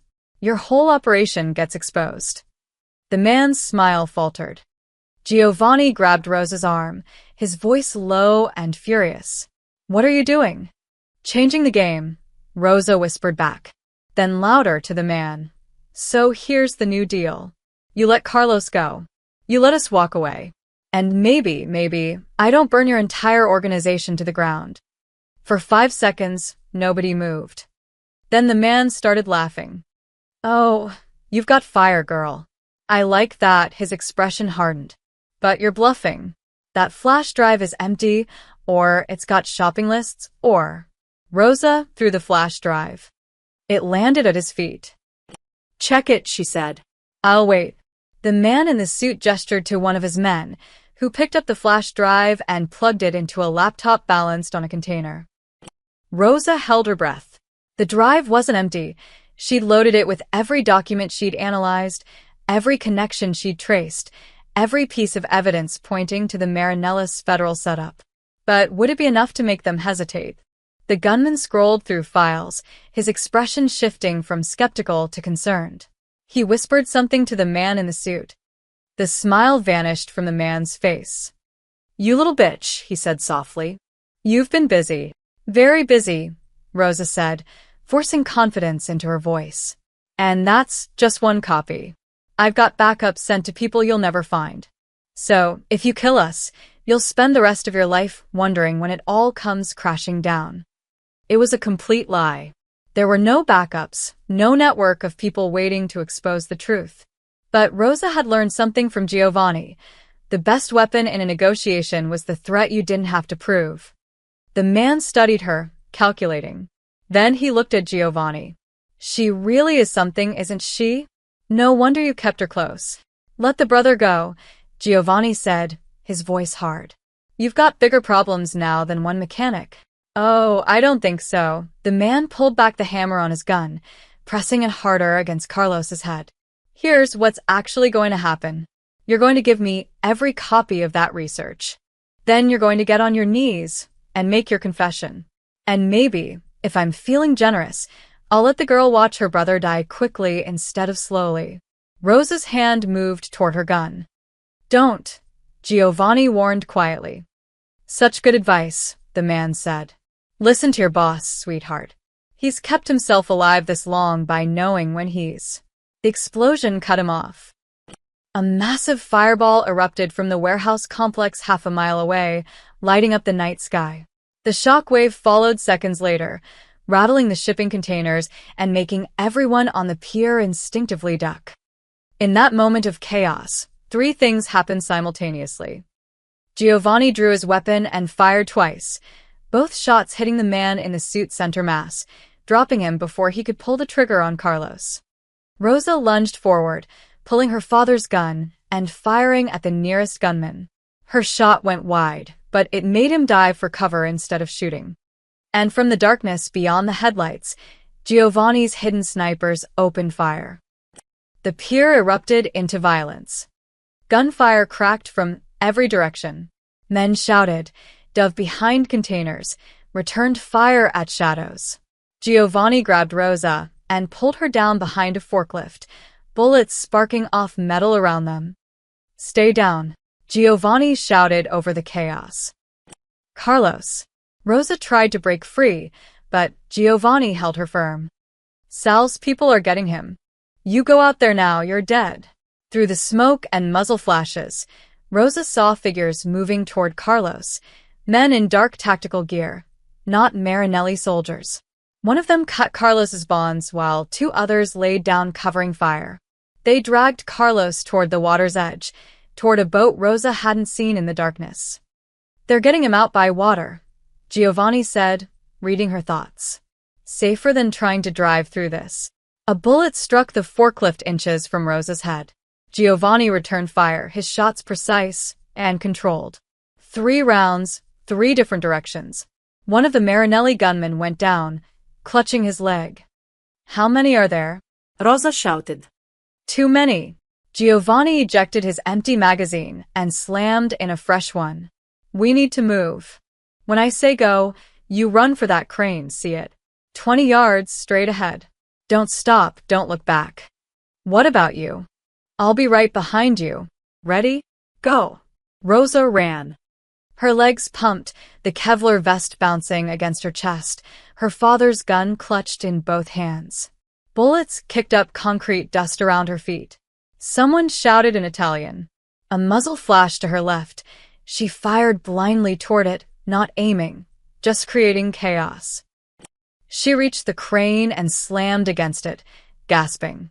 Giovanni arrived 2 seconds later, breathing hard but moving with practiced efficiency. You hit, he asked.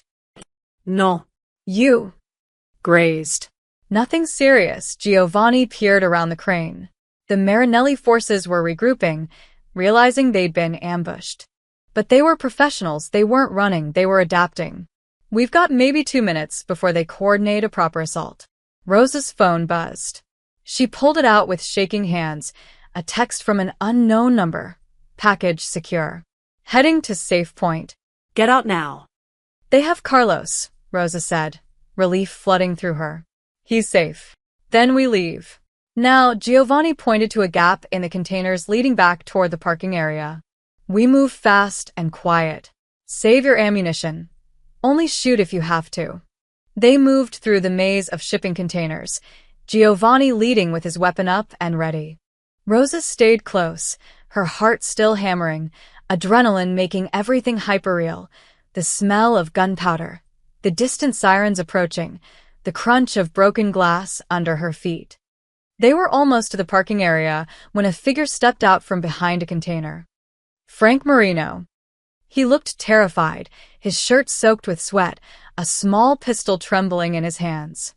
Mr. Russo, I'm sorry, I didn't know. They said they'd kill my sister if I didn't. Drop the gun, Frank, Giovanni said calmly. I can't. They're everywhere. They'll kill me for failing. Frank's gun swung toward Rosa. But if I bring them her, if I bring them the girl with all the evidence. Giovanni fired once. Frank dropped, the gun clattering from his hand. He clutched his shoulder, screaming. Giovanni walked past him, without stopping. Shoulder wound. He'll live. Come on. Rosa hesitated, looking at Frank writhing on the ground. Part of her felt pity. He was just another victim of the Marinellis manipulation. But another part, the part that had seen Carlos beaten and bloody, felt nothing but cold satisfaction. She stepped over Frank and kept moving.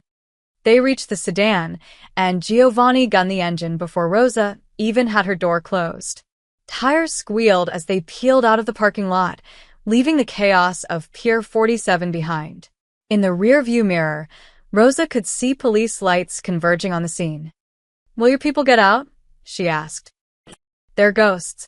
They were never there. Giovanni navigated through side streets, putting distance between them and the pier. Professional operators know how to disappear. The police will find Marinelli soldiers, some bodies, a lot of questions. But no evidence pointing back to us. What about Frank? Frank will tell them whatever he thinks will save his life. But without the man in the suit to corroborate his story, and trust me, that man is very dead. He's just a raving manager with a gunshot wound and a story nobody will believe. Rosa's phone buzzed again. This time it was a photo, Carlos on a boat, being tended to by a medic. His face was still a mess, but his eyes were open, and he was giving a weak thumbs up. Rosa started crying. Not delicate tears, but huge, body-shaking sobs that came from somewhere deep inside. All the fear, all the adrenaline, all the impossible tension of the past week crashed over her at once. Giovanni pulled into an empty parking garage and stopped the car. He didn't tell her to stop crying or to pull herself together. He just sat there, one hand on the wheel, giving her space to break. After 5 minutes, Rosa wiped her eyes with her sleeve. Sorry. Don't be. You earned it. Giovanni pulled out his phone and made a call. Sal? Status. He listened, nodding. Good. Take him to the Oak Street location. Full medical team. Around-the-clock security. Nobody gets near him without my authorization. Another pause. Yeah, she's fine. Tougher than she looks. He glanced at Rosa with something like pride. We'll be there in an hour. He hung up and looked at Rosa properly. Your brother's going to make a full recovery. Broken ribs, concussions, some nasty bruises. But nothing permanent. Thank you, Rosa whispered. For everything. For believing me. For risking your life. For... Stop. Giovanni's voice was gentle but firm. You saved us back there. That play with the flash drive, calling their bluff, buying time for my people to get Carlos out, that was smart thinking under pressure. Most people freeze. You adapted. I was terrified. Being brave doesn't mean not being scared. It means being scared and doing it anyway. Giovanni started the car again. Come on. Let's go see your brother. As they drove through the Baltimore night toward whatever came next, Rosa realized something had fundamentally changed. She wasn't Giovanni's maid anymore. She wasn't even just his analyst. She was his partner. And together, they'd just declared war on one of the most powerful crime families on the East Coast. The question was, what would they do when the Marinellis declared war back?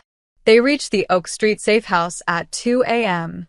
It was an unassuming brownstone in a quiet Baltimore neighborhood, the kind of place where nobody asked questions and curtains stayed closed. Sal met them at the door, his expression grim but satisfied. Package is stable. Doc says he'll be fine in a week or 2. Tough kid, didn't cry once while they set his ribs. Rosa pushed past him, following the sound of voices to a back bedroom. Carlos lay in a hospital bed that looked absurdly out of place in the modest room, his torso wrapped in bandages, his face cleaned up but still swollen. When he saw her, his eyes filled with tears. Rosa. She was at his side instantly, gripping his hand. Don't talk. Just rest. You're safe now. I'm sorry. I should have stayed put, but Marco said you needed me, that it was urgent. Carlos's voice cracked. I didn't know it was a trap until they grabbed me outside. Giovanni appeared in the doorway. Marco said that. Carlos nodded weakly. He called, said Rosa was in trouble at some warehouse in Baltimore, that I needed to come identify some parts or something. It didn't make sense, but he said it was life or death, so He trailed off, seeing Giovanni's expression. Marco set me up. Marco's been working for the Marinellis for at least 3 months, Giovanni said flatly. Probably longer. He's the one who recommended Atlantic Logistics. He's the one who vetted Frank Marino. And he's the one who gave them access to our entire security network. Rosa felt cold fury settle in her chest. Where is he now? That's what we're about to find out. Giovanni pulled out his phone and stepped into the hallway. Rosa heard him making calls, his voice low and dangerous. When he returned, his expression was stone. My people have him. He's being brought to Chicago as we speak. What happens to him? Carlos asked. Nothing you need to worry about, Giovanni said, but his tone made it clear that Marco's future was measured in hours, not years. Rosa squeezed Carlos's hand. Get some rest. I'll be here when you wake up. Where are you going? To finish what we started. Giovanni led Rosa to a study on the second floor where Sal had set up a command center, laptops displaying security feeds, phones connecting to various contacts, a map of Chicago marked with red pins. The warehouse team got everything, Sal said, pulling up files on his computer. Documents, hard drives, even a digital recording system they were using to monitor your shipments. The Marinellis were building a comprehensive case, not just for the feds, but for their own takeover. They wanted every detail of your operation so they could slide right in once you were arrested. Giovanni studied the screen. How much evidence? Enough to bury them. Financial records showing the Marinellis funded Atlantic Logistics specifically to infiltrate your operation. Communications between Marco and their underboss, a guy named Vincent Marinelli. No relation to me, Sal added quickly. Detailed plans for how they distribute your territory once you are gone. Even contingency plans for if you didn't take the bait. Which we didn't, Rosa said. Which you didn't, Sal agreed. And now they're scrambling. Police found 4 dead bodies at Pier 47, including Antonio Marinelli, the boss's nephew. That's a major loss for them, both strategically and personally. They're going to retaliate hard. Giovanni was quiet for a moment, processing. Then he smiled, a cold, calculating smile that reminded Rosa exactly who she was dealing with. Good. Let them come angry. Angry people make mistakes. What's the play? Sal asked. We don't give them time to regroup. We hit them tonight. While they're still reeling, Giovanni pulled out his phone and started making calls. I need every favor I'm owed. Every connection I have. Legal fronts, financial pressure, strategic leaks to the right agencies. We're going to dismantle the Marinelli operation piece by piece. Over the next 6 hours, Rosa watched Giovanni orchestrate a corporate massacre. First, he contacted a judge he'd helped elect. Suddenly, warrant appeared for Atlantic Logistics, citing financial irregularities and customs fraud. Federal agents raided the warehouse complex at dawn, seizing documents and arresting managers. Second, he called in markers with 3 different banks. By noon, every Marinelli front company found their lines of credit frozen, their accounts under investigation, their assets locked pending audits. Third, he leaked information to competing crime families, carefully edited versions of the Marinelli plans that made it look like they'd been planning to move on everyone's territory, not just Giovanni's. Within hours, the Marinellis found themselves surrounded by enemies on all sides. It's beautiful, Rosa said, watching it unfold from the safe house. You're destroying them without firing a shot. Violence is easy, Giovanni said. Any idiot with a gun can start a war. Real power is making your enemies destroy themselves. He pulled up a news feed showing FBI agents carrying boxes out of Atlantic Logistics. By night, the Marinellis will be fighting fires on 6 different fronts. They won't have time or resources to come after us. What about Marco? Giovanni's expression hardened. Marco confessed everything. Names, dates, payments. He thought cooperating would save him. Will it? He'll live. I'm not in the murder business unless I have to be. But he'll spend the next 20 years in a federal prison after I hand him and his testimony to the right prosecutor. The FBI will love him. He's a direct link between the Marinellis and multiple criminal enterprises. Rosa thought about this. You're using him to take down the whole family. I'm using him to end a war before it starts. The Marinellis wanted to put me in prison? Fine. I'll put them there instead. Giovanni closed his laptop. By the end of the week, Vincent Marinelli and his top lieutenants will be in federal custody. Their operations will collapse. Their territory will be absorbed by other families. And they'll have no one to blame but themselves for being too ambitious. Sal whistled low. Boss, this is some next-level chess. I learned a long time ago, the best way to win a war is to make sure it never becomes a war. Giovanni stood and stretched. Now we go home. We've been in Baltimore long enough. They drove back to Chicago that afternoon, leaving Carlos in Sal's care with instructions to bring him home once he was strong enough to travel. Rosa slept in the passenger seat, exhausted beyond measure. She woke up as they crossed into Illinois, the Chicago skyline visible in the distance. Almost home, Giovanni said softly. Rosa looked at him. In the afternoon light, he looked tired but satisfied. What happens now? Now? We rebuild. We clean house, Find everyone in my organization who is compromised and replace them with people we can trust. We restructure the export business to prevent this from happening again. We make sure Carlos gets his job back with a public apology and a promotion. Giovanni glanced at her. And we give you a proper position. No more pretending you're just a maid. What kind of position? Director of Internal Operations. You'll oversee all financial records, vet all major hires, audit every department. Basically, you'll be my internal watchdog, the person who makes sure no one ever infiltrates my business again. Rosa was quiet, processing this. That's a lot of power. That's a lot of responsibility. But you've proven you can handle it. Giovanni merged onto the highway leading into the city. The job pays $200,000 a year, full benefits, security detail if you want it. Your mother gets moved to the best cancer treatment facility in Chicago with all expenses covered. Carlos gets his mechanic job back at triple his old salary, plus I'm making him head of quality control for the garage.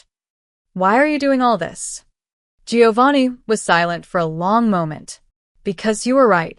That night at the gate, you said I told you no one under my name would be punished without proof.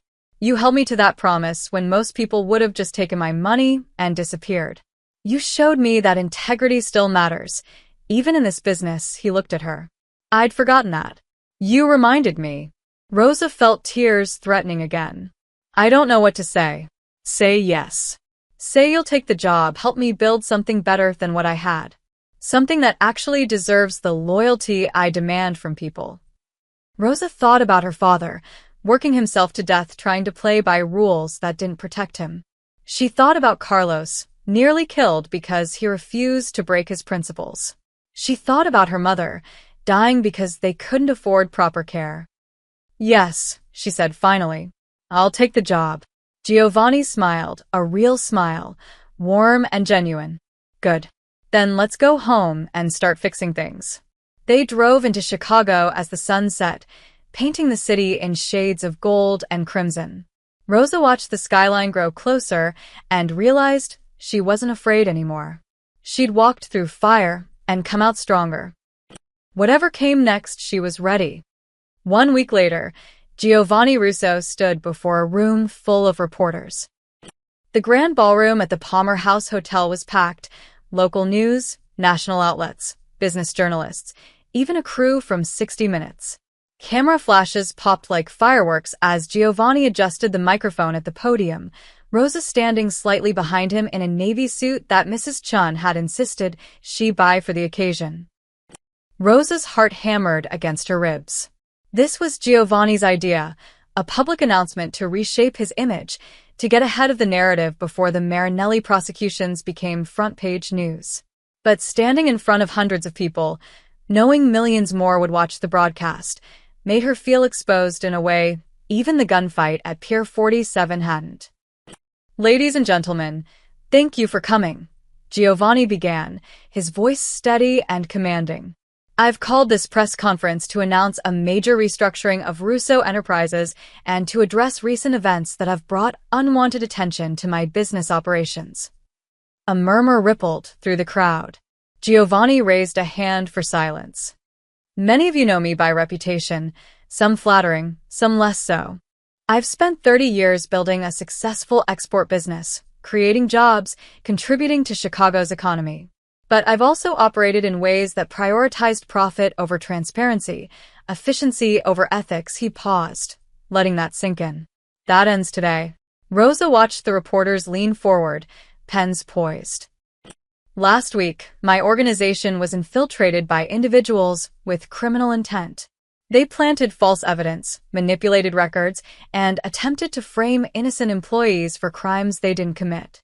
Thanks to the diligence of my internal audit team, we uncovered this conspiracy and have provided evidence to federal authorities.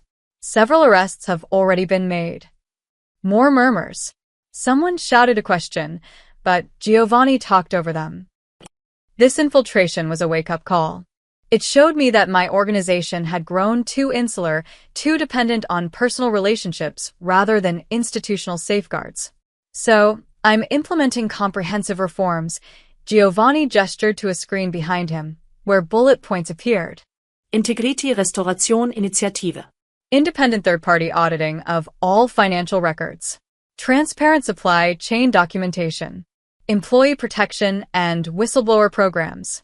Community investment and job training programs. Quarterly public reporting on business operations. These reforms will cost money and reduce short-term profits, Giovanni continued.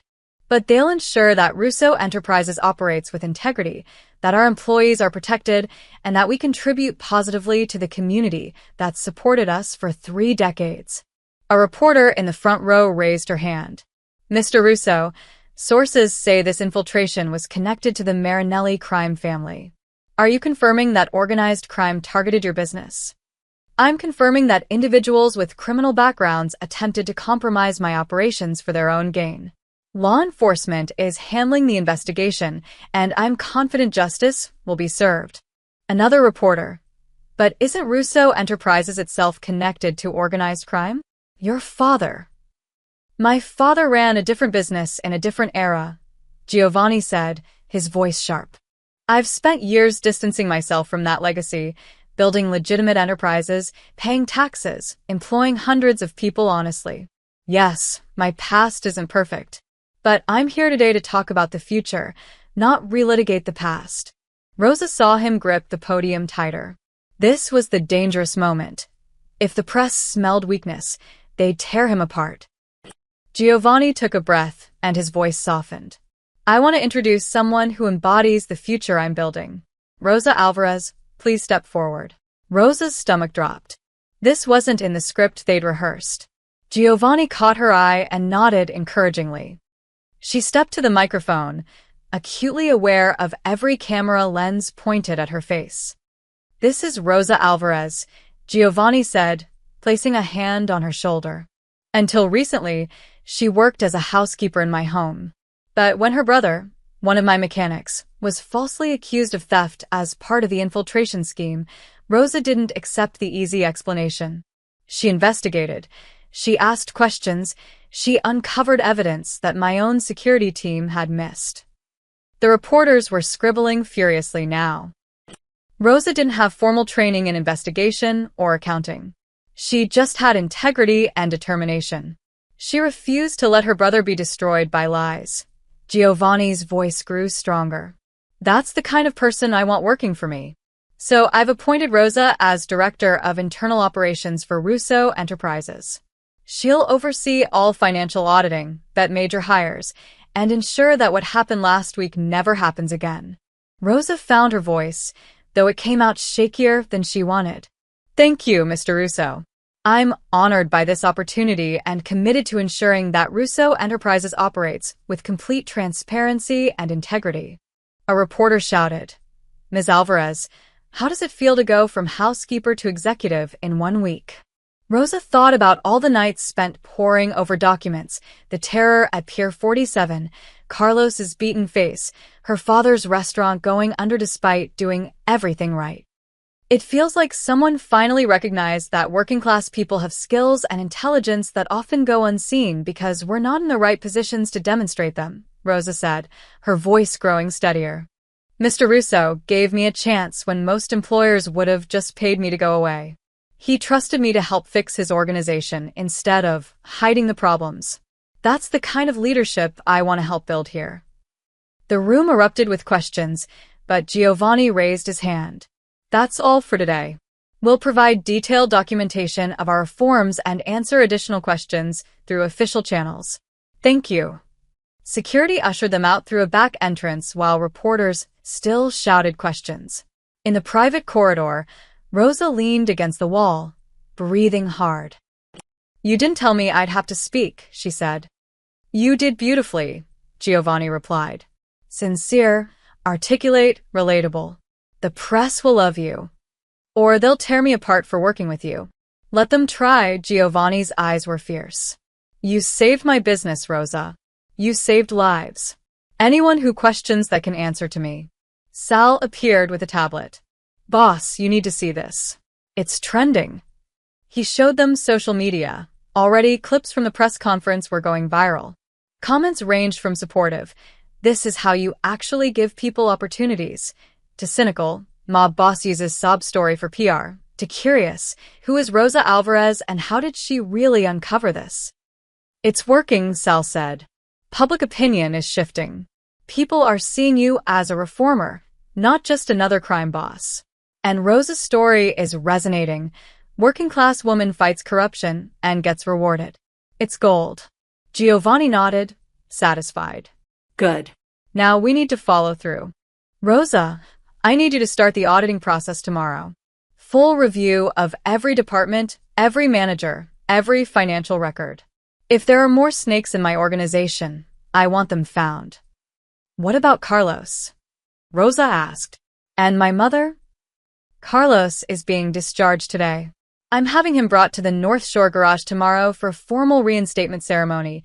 Press will be there. As for your mother, she's already been transferred to Rush University Medical Center, Oncology Wing. Best doctors in the Midwest. I spoke to the department head personally. Rosa's eyes filled with tears. I don't know how to thank you. Stop thanking me. You earned this. All of it. Giovanni checked his watch. Now go home, get some rest. Tomorrow we start the real work, rebuilding everything from the ground up. Rosa nodded and turned to leave, but Giovanni called after her. Rosa?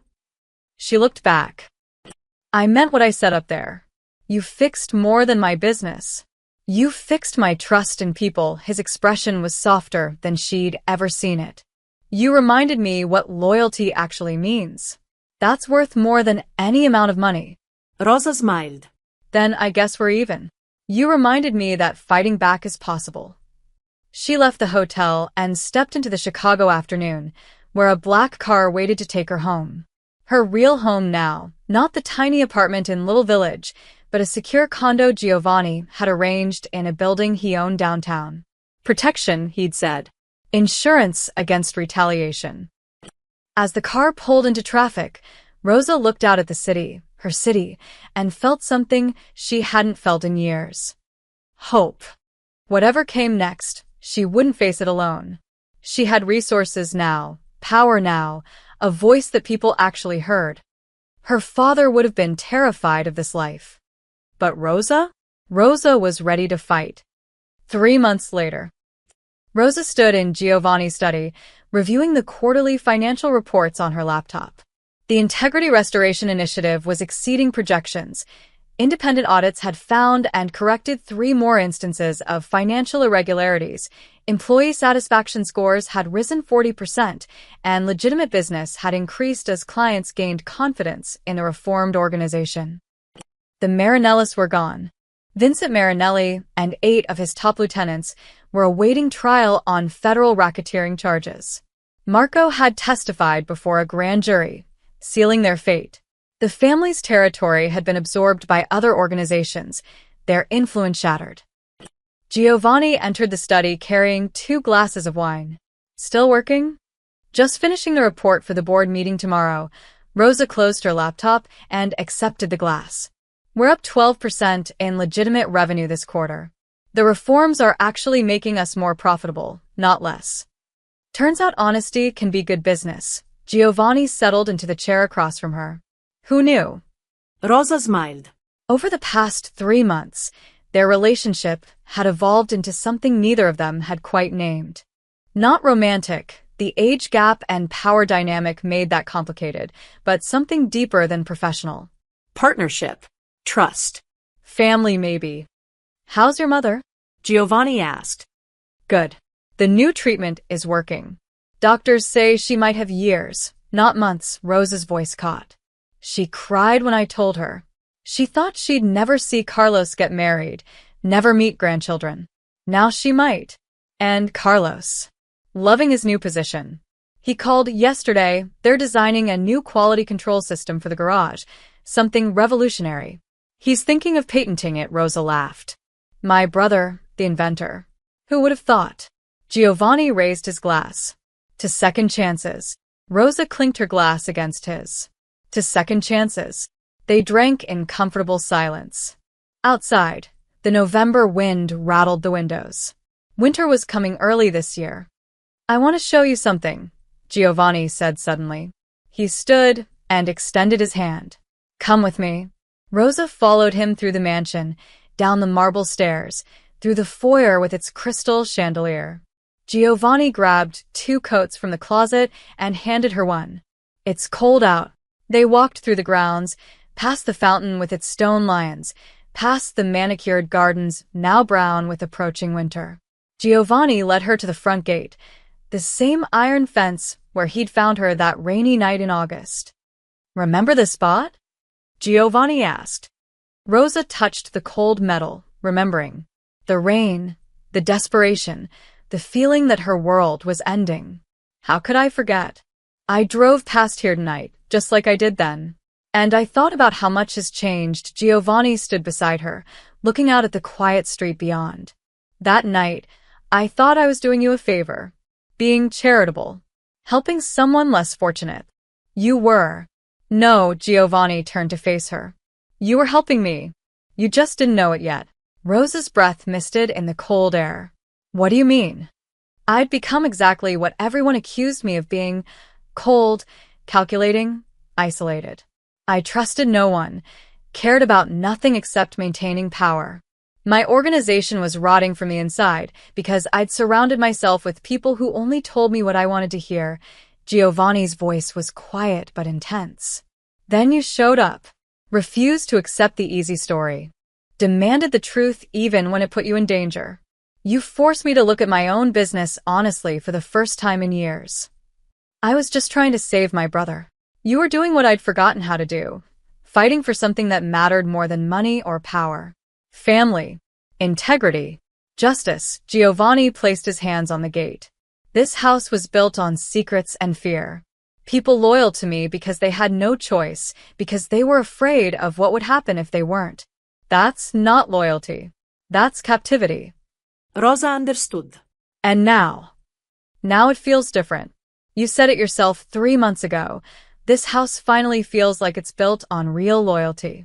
People work for me because they believe in what we're building, because they're treated fairly, because they know someone's actually watching out for them. Giovanni smiled. You did that, Rosa. You rebuilt my entire organization from the inside out. Rosa felt tears threatening, but blinked them back. We did it together. Maybe. Giovanni turned from the gate to face her fully. But you started it. That night, when you could have begged for money or run away or sold information to my enemies, you came to my gate and waited. You believed I was someone worth believing in, even when I'd stopped believing in myself. I didn't have anywhere else to go. Yes, you did. You had 100 other options. But you chose to trust me. Giovanni's voice was rough with emotion. Do you know how rare that is? Real trust, not bought or coerced or threatened. Someone who sees exactly who you are, the good and the terrible, and still chooses to stand beside you. Rosa's throat was tight. Giovanni, I'm not asking for anything, he said quickly. I'm just saying thank you. For that night. For every day since. For reminding me what I built this empire for in the first place, to protect people, not just profit from them. The gate stood between them and the street, iron and solid. But it didn't feel like a barrier anymore. It felt like a choice. The choice to stay inside these walls, protected and protected by them. The choice to be part of something larger than themselves. That night, I thought I was saving someone broken, Giovanni said softly, echoing the words from months ago. Turns out, you were rebuilding me. Rosa looked at the mansion behind them. Lights glowing warm in the windows, smoke rising from chimneys, security quietly patrolling the grounds. It wasn't a fortress anymore. It was a home. You know what's funny? Rosa said. My father always told me to stay away from men like you. Said they destroyed everything they touched. He was right. He was wrong. Rosa turned to Giovanni. You don't destroy everything. You just needed someone to remind you how to build. Giovanni smiled, a real smile, the kind that reached his eyes and made him look younger. So what happens now? Now. Rosa pulled her coat tighter against the cold. Now we keep building. We make this organization something people are proud to work for. We take care of the people who take care of us. We prove that doing business honestly isn't just possible, it's profitable. Ambitious. You hired me for my ambition. Giovanni laughed, a genuine sound that echoed across the grounds. That I did. They stood together at the gate for another moment, watching the street beyond. A car passed, its headlights briefly illuminating them before continuing into the night. Somewhere in the city, life continued. People fighting their own battles, making their own impossible choices, hoping for their own second chances. "Come on," Giovanni said finally. "It's too cold out here, and Mrs. Chen made lasagna. We should eat before it gets cold." They walked back toward the house together, leaving the gate behind. As they climbed the steps, Rosa looked back one last time at the spot where her old life had ended and her new one began. The gate stood solid and unchanging, but everything beyond it had transformed. Giovanni paused at the door, one hand on the ornate handle. "You know, this house has been here for 80 years. My grandfather built it, my father maintained it, I inherited it. But it never felt like home until you started fixing it." Rosa smiled.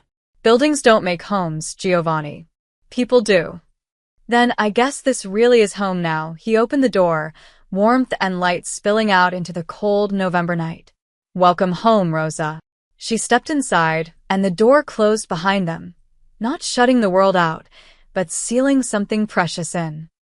Outside, the mansion lights flickered against the darkness, no longer a fortress of secrets, but a beacon of possibility. A place where a housemaid became an executive, where a crime boss learned integrity, where loyalty meant more than fear. A place where, against all odds, broken people had rebuilt each other into something stronger than they'd ever been alone. And it had all started with one desperate night at an iron gate, when Giovanni Russo found his maid sleeping on the street and discovered she was exactly what he needed to save himself. The end.